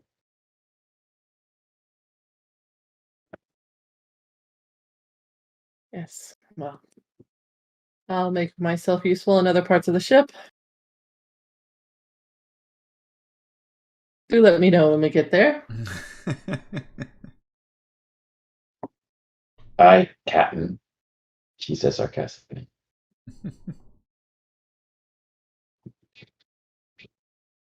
Okay. The ship sort of lurches to life. You don't really feel it too much because general space travel doesn't cause like vibrations or anything. But you all get on your way. Is there anything you all would like to be doing during this time while you await arrival at the distress signal? um, I want to check out the med bay to make sure it's like stocked and where all the Yeah. different tools and equipment is. Absolutely. You go into the med bay. There's some very basic medical equipment. This isn't a very you've seen better. You've seen I don't know if you've seen Prometheus, Heather, but you've seen like the fancy It's in tubes. Star Trek. Kind of what they have in this universe is like these giant like plexiglass tubes that they put people into, and they can do like auto surgery and like all sorts of crazy things inside the tube. This is not that. This is like a little like a doctor's gurney. bench. It's a gurney. It's a gurney with some scanners with on some it. scalpels laying next to it. You know that using it would give you it would give anyone a +2 to a medical roll, mechanically. Okay. But it certainly seems to be in working order. Okay. I see where all the different things are, the gauze, the med packs, the syringes, all those things. Yep. Okay. I'll tell Sham and Rye just to make sure all the spacesuits are Okay. Just... Cham does say, "Well, Captain, I gotta attach back up some of those tankers. We got a couple of them unattached before we realized what was going on." It's fine. I put those back. Nobody touches those. Just pretend they're not there for now. Business as usual. Just got our business interrupted. All right, but Captain, it ain't a good idea to fly through like space with a bunch of explosives attached to the back of us, right? Well, we do it all the time, technically. Well, yeah, but the computer does that. I tend not to think about what's happening while I'm asleep. Well, I'm just saying. I'm not judging the Captain. You know what's best, but I'm just saying.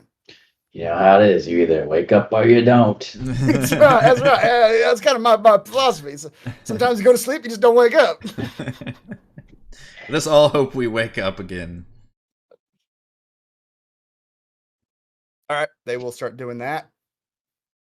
Davis, are you doing anything in particular? You've set the ship on sort of a auto course to the location. Yeah, I was saying every 5 minutes I would try to reach out, say that same command I had earlier, who we are. Maybe not the whole route thing, just like we're the USS Montero, a cargo ship. We received a distress signal. Please respond if you can. And every 5 minutes, she'll do that. Okay, great. You do that for a while. What are you doing during this time, Captain? I just kind of hanging out with Davis, I think, on the bridge. Okay. Just looking at the same. We're trying to wait till we get like visual and just probably chatting with her.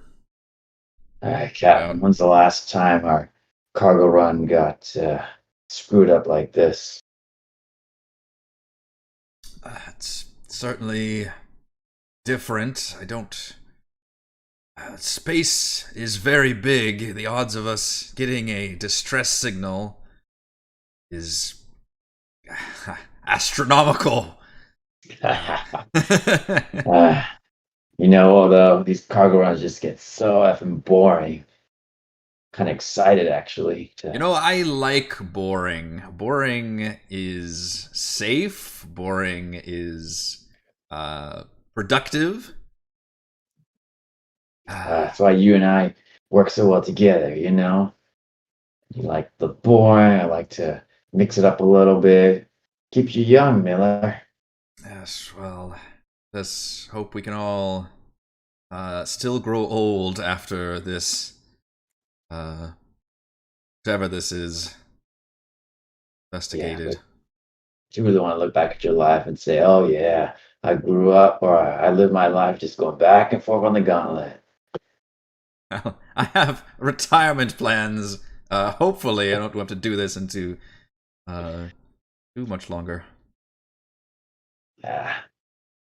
And we like last time, I'm sure we'll have some fun out of it. Just find something salvageable and maybe a rare find, bring it back, What do you suppose it is? Oh, Captain. As you two are talking, suddenly, Davis, your console lights up, and you're not sure what it is. But you look up out. You guys have been talking. You look up out of the front view, and you can't see it at first. And then you see like a couple stars are missing. Then you see a few more stars are missing. And suddenly you realize a huge, just blank black space in space is approaching you very, very quickly. The hell is that? Oh, shit. Is this like what a black hole would look like? No, no, you I know better. would know. You would know that this is what a object with no lights and no they didn't turn their lights anything. on. That's dangerous. Yeah, no anything. Just sitting in space. That's no moon. The small area without stars grows closer and closer, and as it gets too close, you realize it is a ship of some kind, and it is about to hit you. You hear the alarm, the automated voice of Mother, brace for collision. Brace for collision. Davis! Oh, shit. And she starts, like, mashing buttons. Trying to... Well, not like mashing, but, like, hitting buttons to try to stop the ship, abruptly halt. Yeah. As best as you can in space. Karina's out of the way. Full reverse. I just put my seatbelt. Do I have to do we have to wear a seatbelt? I don't know how the space physics work. Is this Star Wars or The Expanse when it comes to space realism? Expanse, okay. Yeah.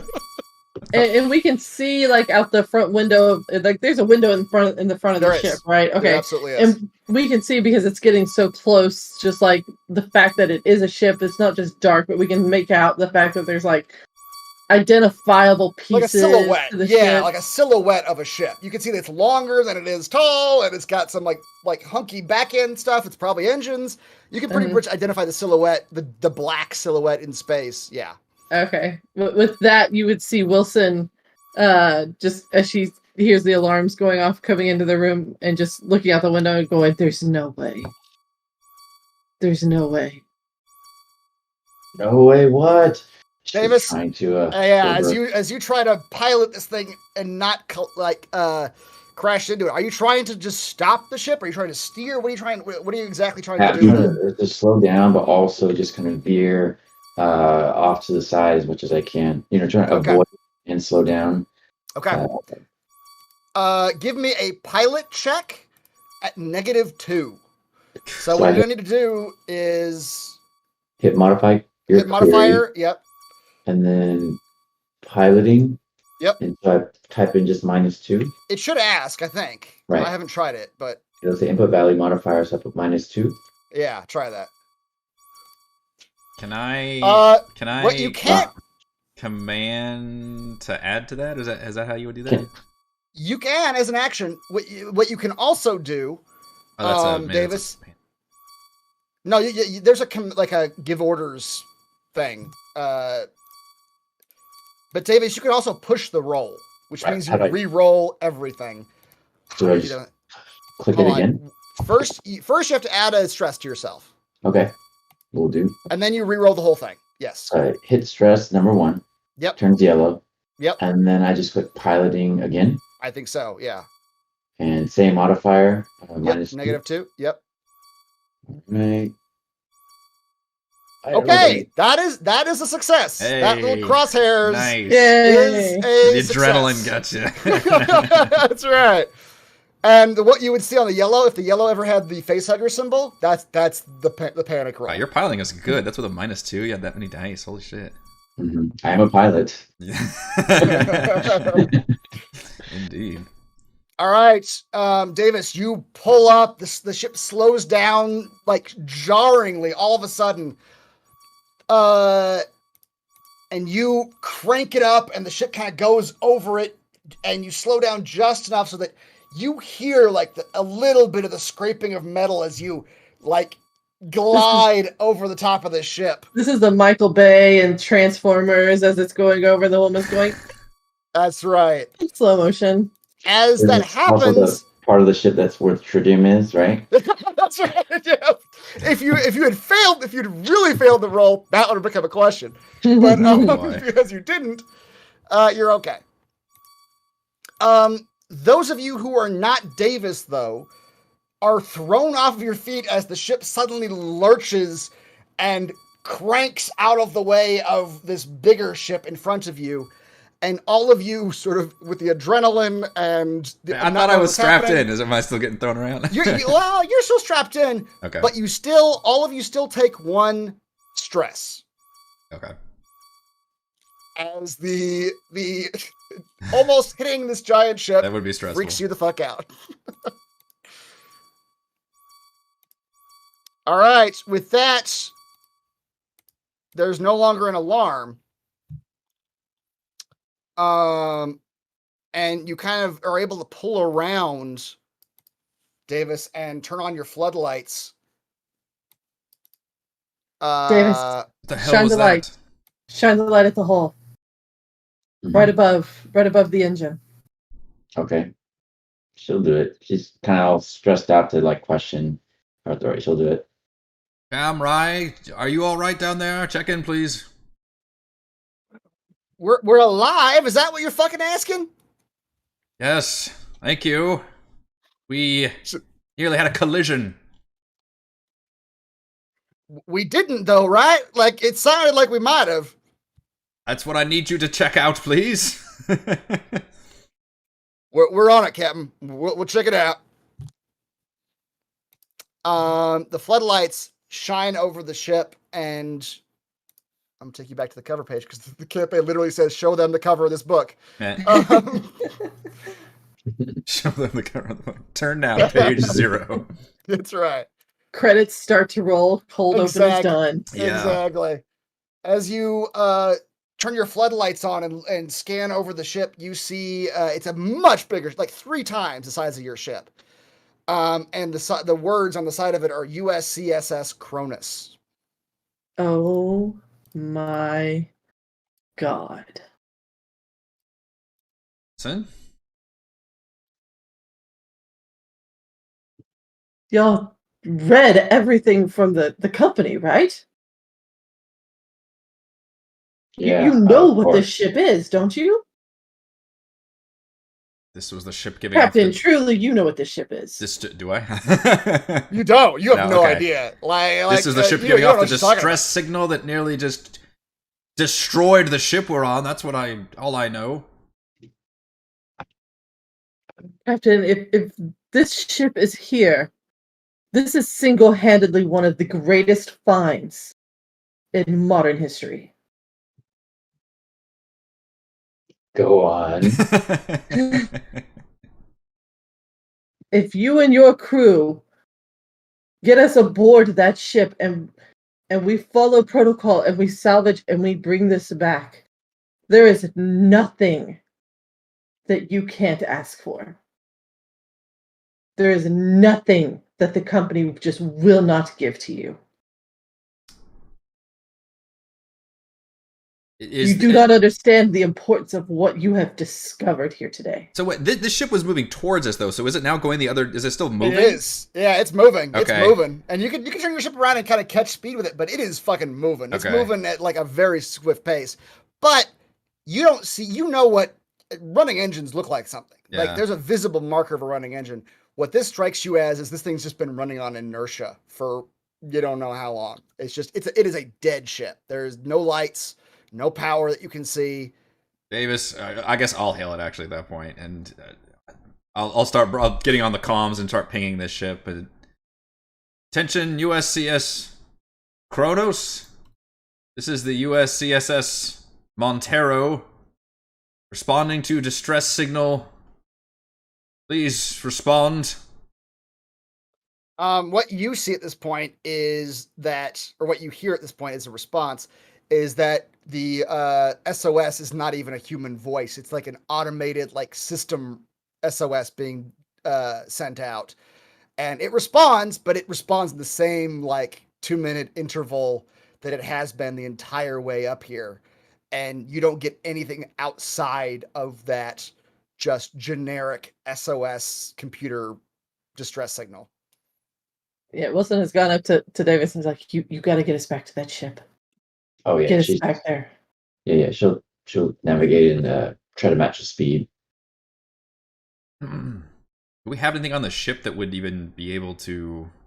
Yeah, you mentioned that bridge, the umbilical. You're not supposed to do that at speed. Well, I'm sure if I match, I'll catch up first and then slow down so that we're matching the speed. That is still a terrible. I'm saying this as a player and in my player character. Like that is a terrible idea. That is a brilliant idea. We've got to get on that ship. That is extremely dangerous. We hit a tiny little rock or something. Going at how fast was that thing going? Very fast. Is there very fast? But technology is like you could set some automated, like navigational, put some figures in and try to do what Davis is talking about. You're right, Captain Miller. It would be dangerous, but it is physically possible. Never tell me the odds. Do we have any means on the ship of slowing it down? We need like a ship-size harpoon gun or something. You probably need you need something. You've got one. You mentioned harpoon. You got a harpoon gun, but it's like a personal. It's like a personal gun. That's gonna drag somebody along with it. Yeah, exactly. They're gonna go with the ship. They're gonna go with the ship. They're skiing behind it now. Yeah, that thing is not gonna be strong enough. And the ship is three times at the cruise control. It'll be fine. Oh my god. We'll get on board. We'll turn it back on, and we'll stop it. It'll be fine. Miller, ask yourself, who's your pilot? This is extremely risky. What's so important about this ship, Wilson? What do you know about this? Do not hear me. This is the greatest find in modern history. Why? I don't know anything about this ship. Captain, you need to go back and read your company portfolio. Google.com. The USCSS Cronus has been missing for decades. The company has spent millions upon millions of credits trying to find this ship. The goddamn ghost ship is what this is, then. And your crew is the one who found it. Your crew will be the one who will go down in infamy as finding this ship. I'm telling you right now, Captain, there is nothing that the company will not pay or give to the crew that brings this ship in. Are you saying that those millions and millions they spend could go to us instead? Yes. There is nothing you could not ask for. Sham, Rai, how is the ship holding up down there? What is the damage?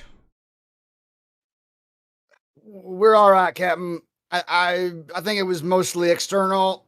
No systems. I care very deeply about our external systems. Rai, help me talk some sense into your captain. Yeah, I suppose if you guys have been talking on comms, the other two probably might have heard this. And at this point, Cham or Rai, you were talking to Rai specifically? Mm-hmm. Okay, she'll jump on. She'll say, "Listen, Captain, I know it's dangerous, But Jesus Christ, you need the money too, right? Like, I'm looking at this fucking ship. It is huge. Think about what's on that thing.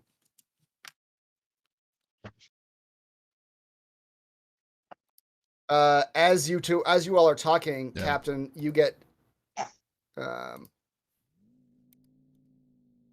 familiar sound.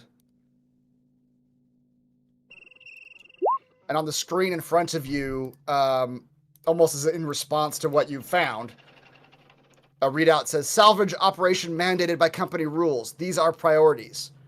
The numbers aren't here, but 1, recover scientific data and samples from USCSS Cronus.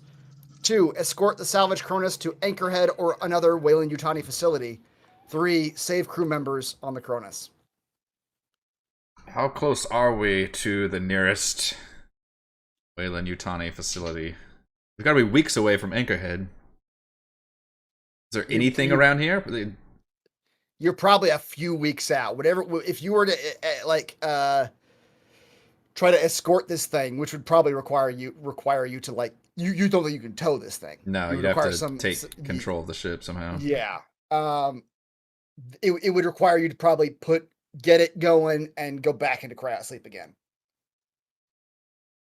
Because again, you are not again, but just so you know, you guys don't only have probably about a week's worth of food on your ship. Yeah. Because the intention is you spend a day or two getting the ship on course, go into cryosleep, wake up during the last day or two.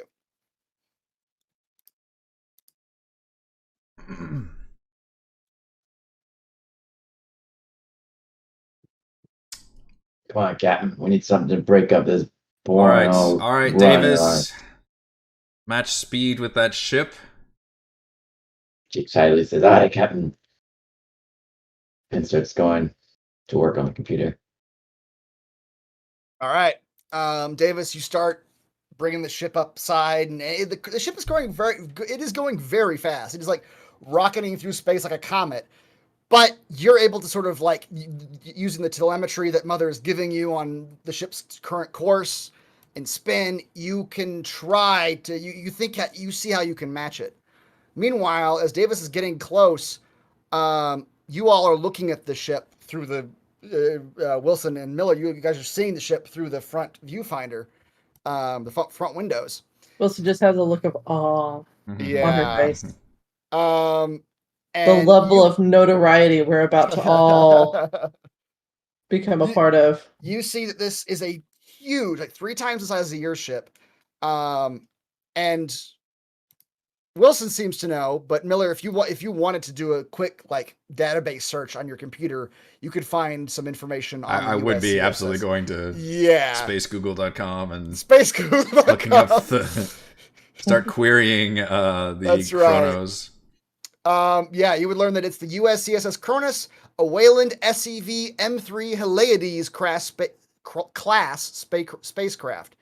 It was launched in 2110, and it's been missing for 73 years. Wow. That is all the information that you can find on it.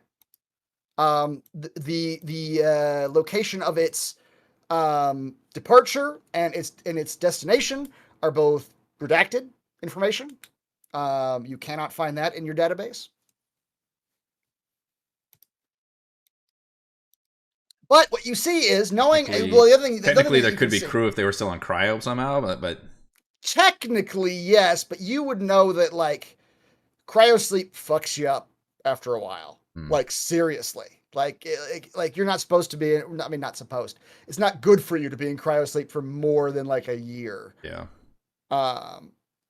Yeah, 11 weeks. Years due to somebody. Yeah, after 11 weeks, you guys wake up with just these massive dehydrated headaches. Yeah.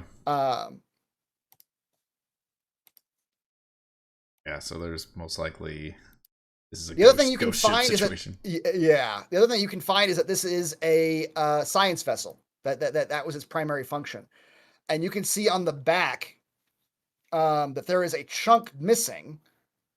And as you are traveling and trying to get up close to it, Mother starts feeding you some information. and you guys don't need to worry about this right now, but a little bit you probably will. It starts like feeding you floor plans of this massive ship.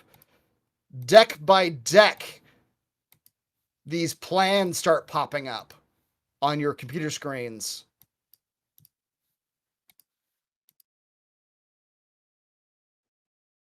Oh boy.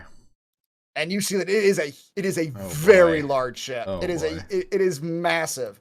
I have the ship envy. And on deck B, you can see that the whole back end of the ship used to be a science module, and it's missing.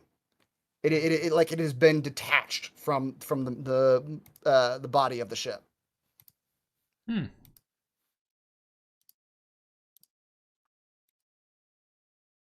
All right, as you kind of pull up and are trying to match speed, Davis, I need you to give me another piloting roll. And Miller, you were actually talking about something you can do earlier, and you can do this. The command or the give orders command, where you use your command action to try to give someone else a bonus. Yeah, but that adds stress to me, so I don't know. It does. I do it too often. Yeah. No, that's actually not that. That is that's pull rank. That's pull rank. Yeah. This is just using command. This is just using command. Yeah, it's give orders. But it says in combat. It's a slow action. You bark orders to another character to be able to hear you. Oh, you're right. It is command. In combat. Yeah. Yeah, I think the main thing it looks like command is used yeah. before is for a panic roll. I can use command. Try to. Yep. You're right. It does say in combat. Yeah. So that wouldn't actually be applicable here. Basically, calm emotions. Yeah, kind of. or not bless. What's the cantrip? Guidance. Better at guidance. It's guidance. Yeah. You can give orders as guidance, like, hey, aim better, and no aim better. Aim better. All right, so Davis, I just need to give me. While Davis is doing this, I am going to go get the pistol and strap it onto me. Okay, yeah, absolutely. I'm going to do that. I don't know how to enter that in, but Wilson's just pressed against the glass, just mumbling about the greatness that is about to befall all of us. Saying it just loud enough for Davis to hear. All right, Miller, you can start putting this in. It's an M4A3 service pistol as a bonus of +2. It has a damage of 1, and it has a range of medium. And it is a ranged combat weapon, so it's RC on the little thing at the bottom. Do I have to do +2 or just 2 in the cheat? I don't know. You may have to do it. Try to do it and do a test roll and see how it works. I don't know. But it's just a 2. Just a 2, yeah. Is there ammo in this game? So what? Do you have to keep track of ammo? No. Well, yes, you do. In fact, I will tell you, Captain Miller, that this is a reload of 1 reload. But the way reloads in this game work are weird. They're like cinematic reloads. Like you technically can reload over and over and over as much as you want, but the instant you roll a 1 on an attack roll using your gun, you're out of ammo. All right, I'm gonna try an attack. What do you mean? Yeah, like you rolled with like a 1. No, you didn't. That was you just didn't roll anything. Okay. you rolled a bunch of 5 through 2s. So my normal roll would be I think a 4. So that worked. You got 6, and then your stress. 2, 3, 4, 5, 6. Yeah, okay. And got 0 success. And you did not succeed. Oh boy! If you were shooting at something, you would have missed. Jeez. All right, Davis. Please give me a piloting roll, a base level piloting roll. No pluses or minuses. Ooh. Oh shit! Oh. Nice. You are a good pilot. Okay. 3 successes. So, although does the number of success matter in this? It does, and Okay. this is a good time to talk about that. So, on each skill, and I'll only kind of give you the options when you do it, but on each skill, every success past the first is called a stunt, which means you can basically do something extra in addition to succeeding. Some of them, because there's not too many interesting things to do, aren't that interesting. Combat ones are really good because you can add just 1 damage for each success after the first. For piloting, your options are gain a +1 modification to a later skill roll relating to this one, or you show off. Those are your options. Um, yeah, what am I doing? I'm trying to catch up to the ship, right? And match the You, speed. yes, you are. Yeah. I'm going to show off, and Okay. I'm going to approach the ship. And so, are you saying there's a chunk missing where the science bay should be? Yeah. Yeah. But as you survey the ship as you're pulling up to it, Davis, you can kind of see the dorsal end of the ship, the top of the ship. You can see where the airlock is, where you would attach your umbilical to. So you can kind of aim for that. So I'm going to do this show off. Where basically, I just really impressively just swoop in and just kind of nestle in right next to the airlock with style. With Smooth as style. butter. Yeah, smooth as butter. Essentially, it's just like a really impressive. We're approaching. There's no turbulence, and I just perfectly match the speed of the ship as I pull up against the airlock, ready for the umbilical to go.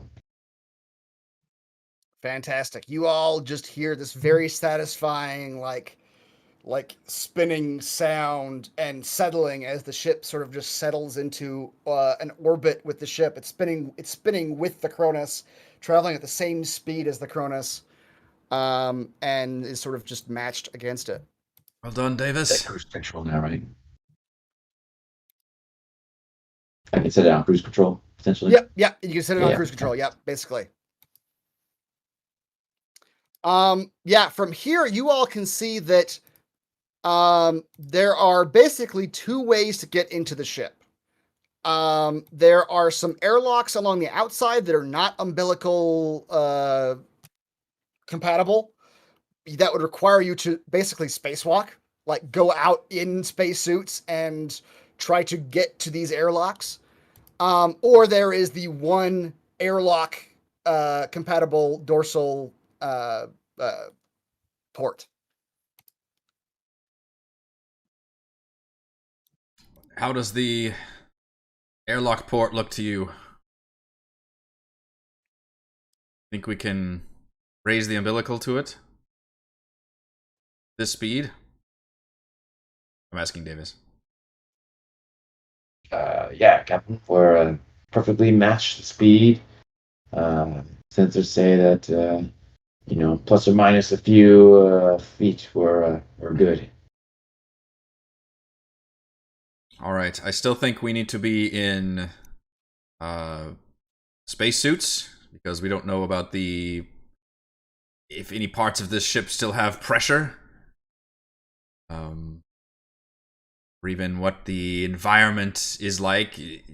Science ship makes my skin crawl. I don't know there's anything biological on here. Do we have like scanners or something for that we could? Very generic ones, but they probably wouldn't help you too much with what you're talking about. Yeah. You might have like air quality scanners and like atmospheric A scanners. radiation thing or something? Yeah, radiation, that kind of thing. Yeah, Yeah. that you would sort of have on your suits. Yes. Okay. Miller. Um, Hey, Captain. She like turns the radio off or whatever and whispers to Miller, "Hey, Captain, why do you think Wilson's so interested in this ship?"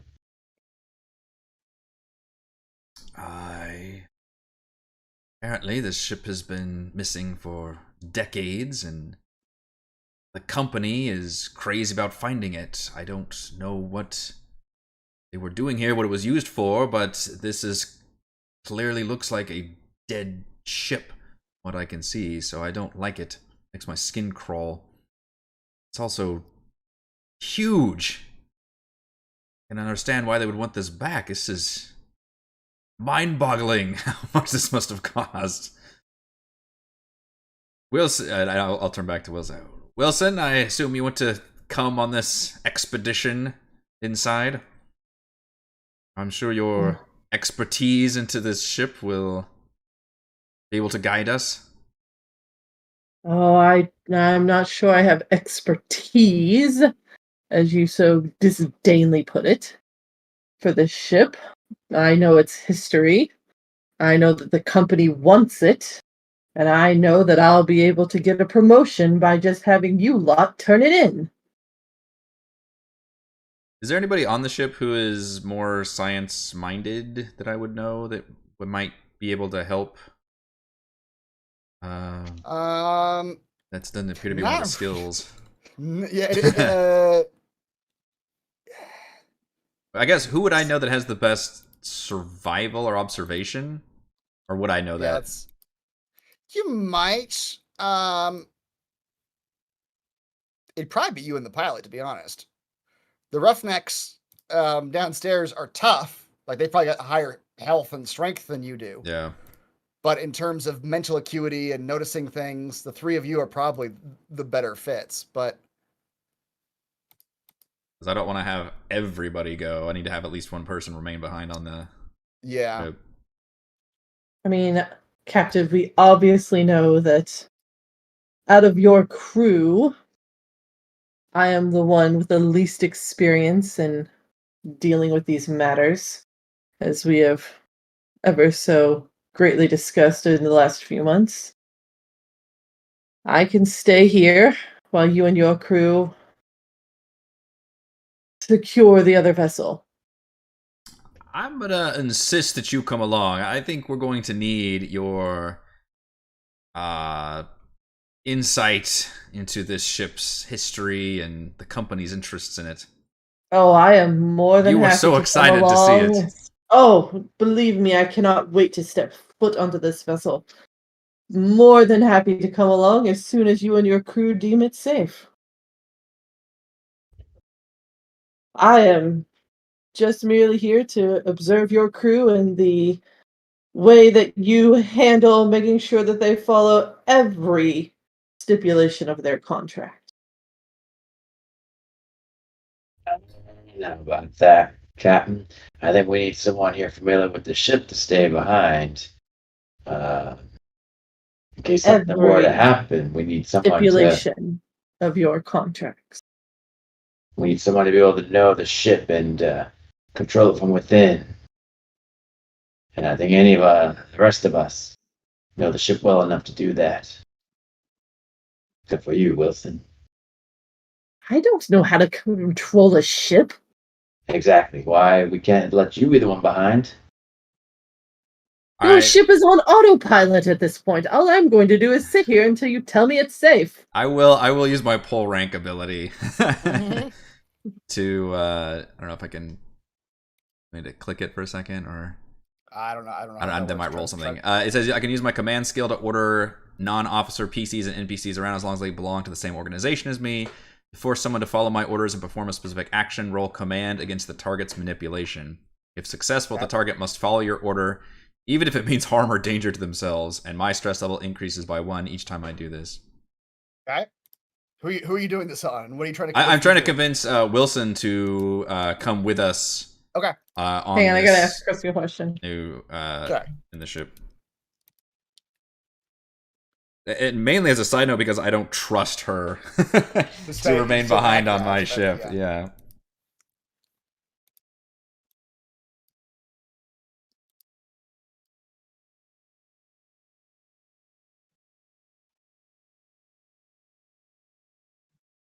Yeah, give me a command roll then. Okay. Do I click pull rank or do I?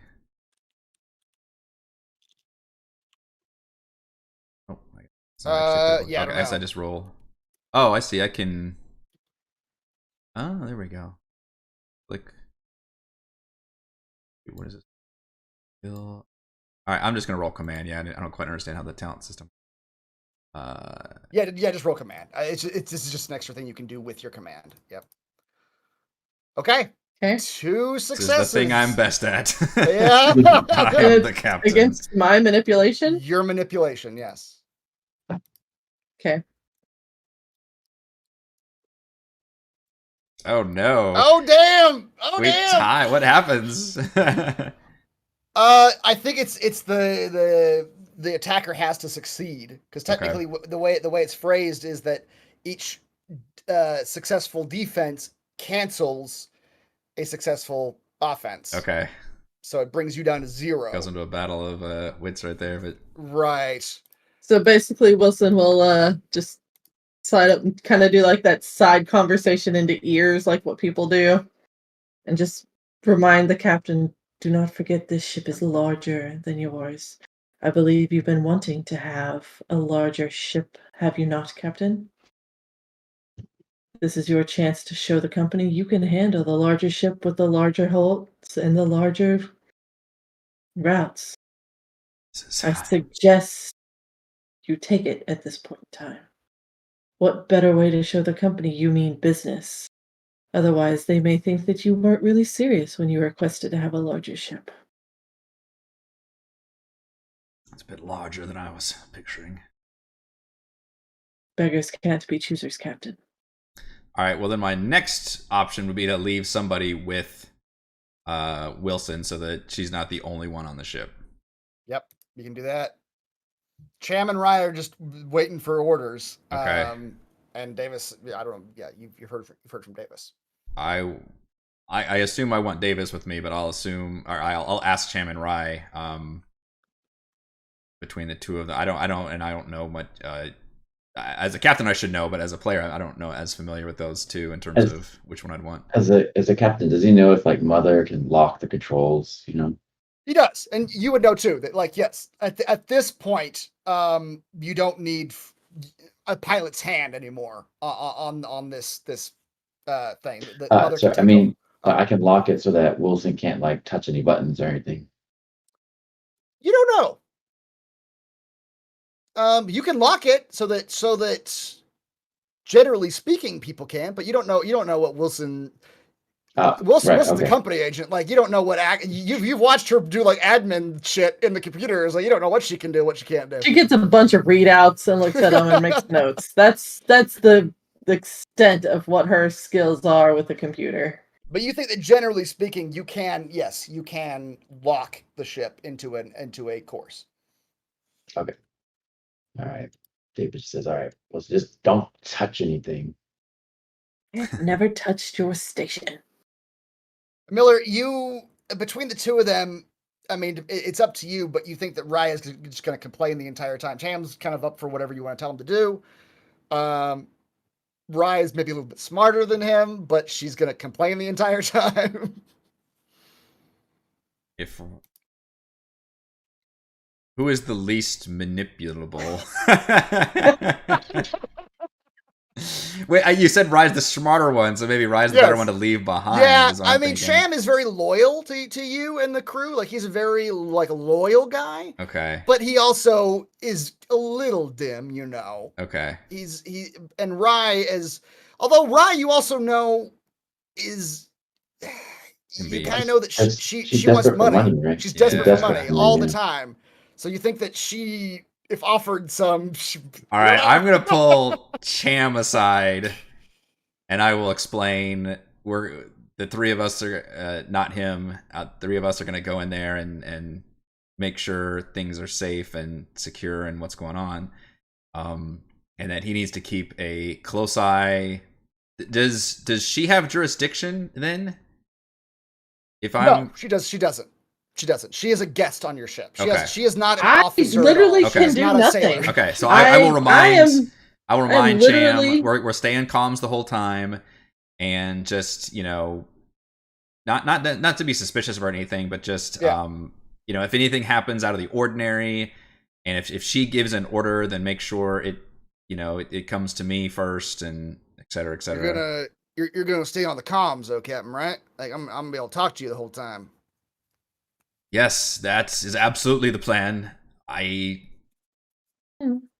right, I'll be honest, Evan. I'm just gonna treat it like you're still in charge and still on the ship. I'm just gonna let you talk to her. I don't know how to talk to her. I'll be honest with you. I mean, I'll keep an eye on her. I'll make sure I'll swear to you, I'll make sure she won't do anything crazy. Yes, that would be ideal, and we will remain in comms. If somehow communication breaks down, we will return to the ship as soon as possible. If we lose communication for more than half an hour, and you have not heard from us at all. The captain sits for a second. What the? Then you need to. Don't worry, Captain. We'll come in with Cham's guns a-blazing to come rescue you. I actually thinking you need to leave. But perhaps give us an hour. If you haven't seen or heard of any disturbances on the ship or anything, and you haven't, and we have literally not checked in, then if you could please come in after us enough to get some kind of communication set back up. But if you hear any orders from me that involve leaving without us, you will do that, yes? Yeah, Captain, I'll do it. He sounds very apprehensive. Yeah. I don't think that's going to be the case. I'm just trying to make sure we're prepared. Worst case scenario, that kind of thing. I hear I you. love that you're leaving the completely wrong person to leave with me. That's Yeah. great. I love it. I'm loving this so much. I mean, I'll be honest with you. I mean, we know how to, set the autopilot, take us to Sutter's World or wherever we need to go. But any craziness ain't gonna happen. We don't know how to, me and her. He kind of motions to Wilson. Yeah, we ain't pilots. I understand. We'll at least fly towards the nearest safe port and start hailing SOSs. For your attempt to fly, Davis locked the station, so it'll be interesting. We'll be stuck with them no matter what we do. You guys sound like we're gonna die. This Yeah, thing's been missing for 73 years. There's nothing to worry about. I agree with Davis. It's I don't like all this talk. Who's making everybody freak out. I don't like all this talk about like death and leaving and stuff. You guys will be fine. We'll just go. We'll get the stuff and we'll get out of here. All right then. I mean, I'm not gonna board without a weapon, but still. Can I grab one, or do I need the captain's permission? You do need the captain's permission, but what's available? What the three of you are going right now, right? The bolt gun, right? the incinerator. Yep. The grapple thing. That's basically it. We're all gonna wear the spacesuits too. Although you're all gonna have to wear the spacesuits. Yeah. Yes. There's a cutting torch, a bolt gun, a grappling gun, which you could take, but it isn't terribly useful for you in this scenario. Yeah. And an incinerator unit. Definitely want the cutting in case there's any doors that we need to burst open. And I will say that because I'm trying to remember how the carry rules are, but these things are heavy. You can't carry too big like weapons. No, yeah, I'm thinking everybody. Yeah, everybody gets one. Yeah. Captain, you could carry two with the pistol because that pistol is just a sidearm that you got on your side. But there's no kind of readout or thingy I can, or you said the suits can kind of read. The suits can, but they are what's around the suit. There's no you don't have any like ranged telemetry at no motion tracker. No motion tracker right now. Yeah. Yeah. I guess I'll ask Davis what she wants to bring, and what is Rye like? What is they most trained in? I guess. Rye would probably agree with you on the cutting torch. Yeah. That a salvage operation. She says like a salvage operation. That's, what's more classic than that? We cut things up. We take them with us. We get rich. Yep. Okay, so Rye's gonna take the cutting torch. Oh, okay. Or did you want it, Davis? You can take it. Yeah, I was gonna take it. Okay. You take it. One of us take it. I feel like the captain shouldn't have to do the hard work. So. Okay. Yeah, you take the cutting torch. I'm already stressed from not being able to get Wilson on the board. I have 2 stress levels. All right. The cutting torch. Davis, you can put this in. What it basically does, it has a power supply of 5. So put on the power supply on the bottom left, put a 5 there. Under a weapon? Is this a weapon or? It can be a weapon. There's a when used as a weapon. Yeah, anything can be a weapon. So are you telling me to put under item? No, I'm just saying under power supply at the bottom where it says consumables. Oh, got you. Put a 5 there. That represents the power of your cutting torch. Okay. When using it, it's going to give you a +2 to any heavy machinery checks. And then you can enter it as a weapon on the bottom. And in which case it does not give you any bonuses to hit, but it does 3 damage. And the range is engaged, and it is armor piercing, which I think you can just put in the comments descriptions at the bottom, or you can put armor piercing. And it's close. It's a close combat weapon. It's not a ranged weapon.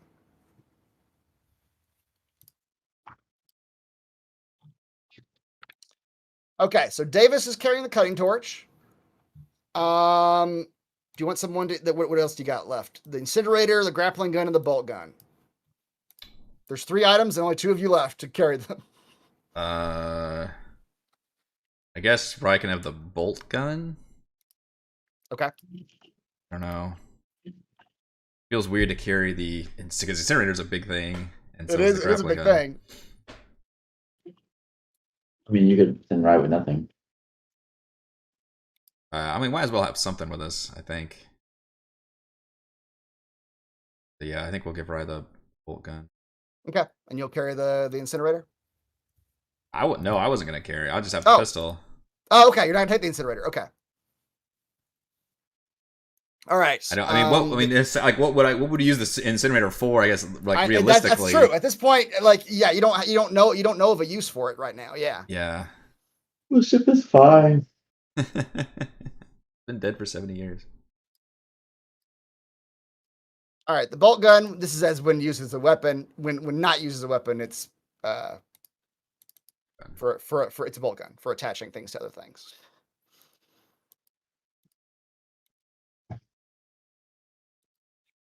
All right, so we're suited up and going through the umbilical, which has been attached apparently. It sure has. Yep. And as you go out,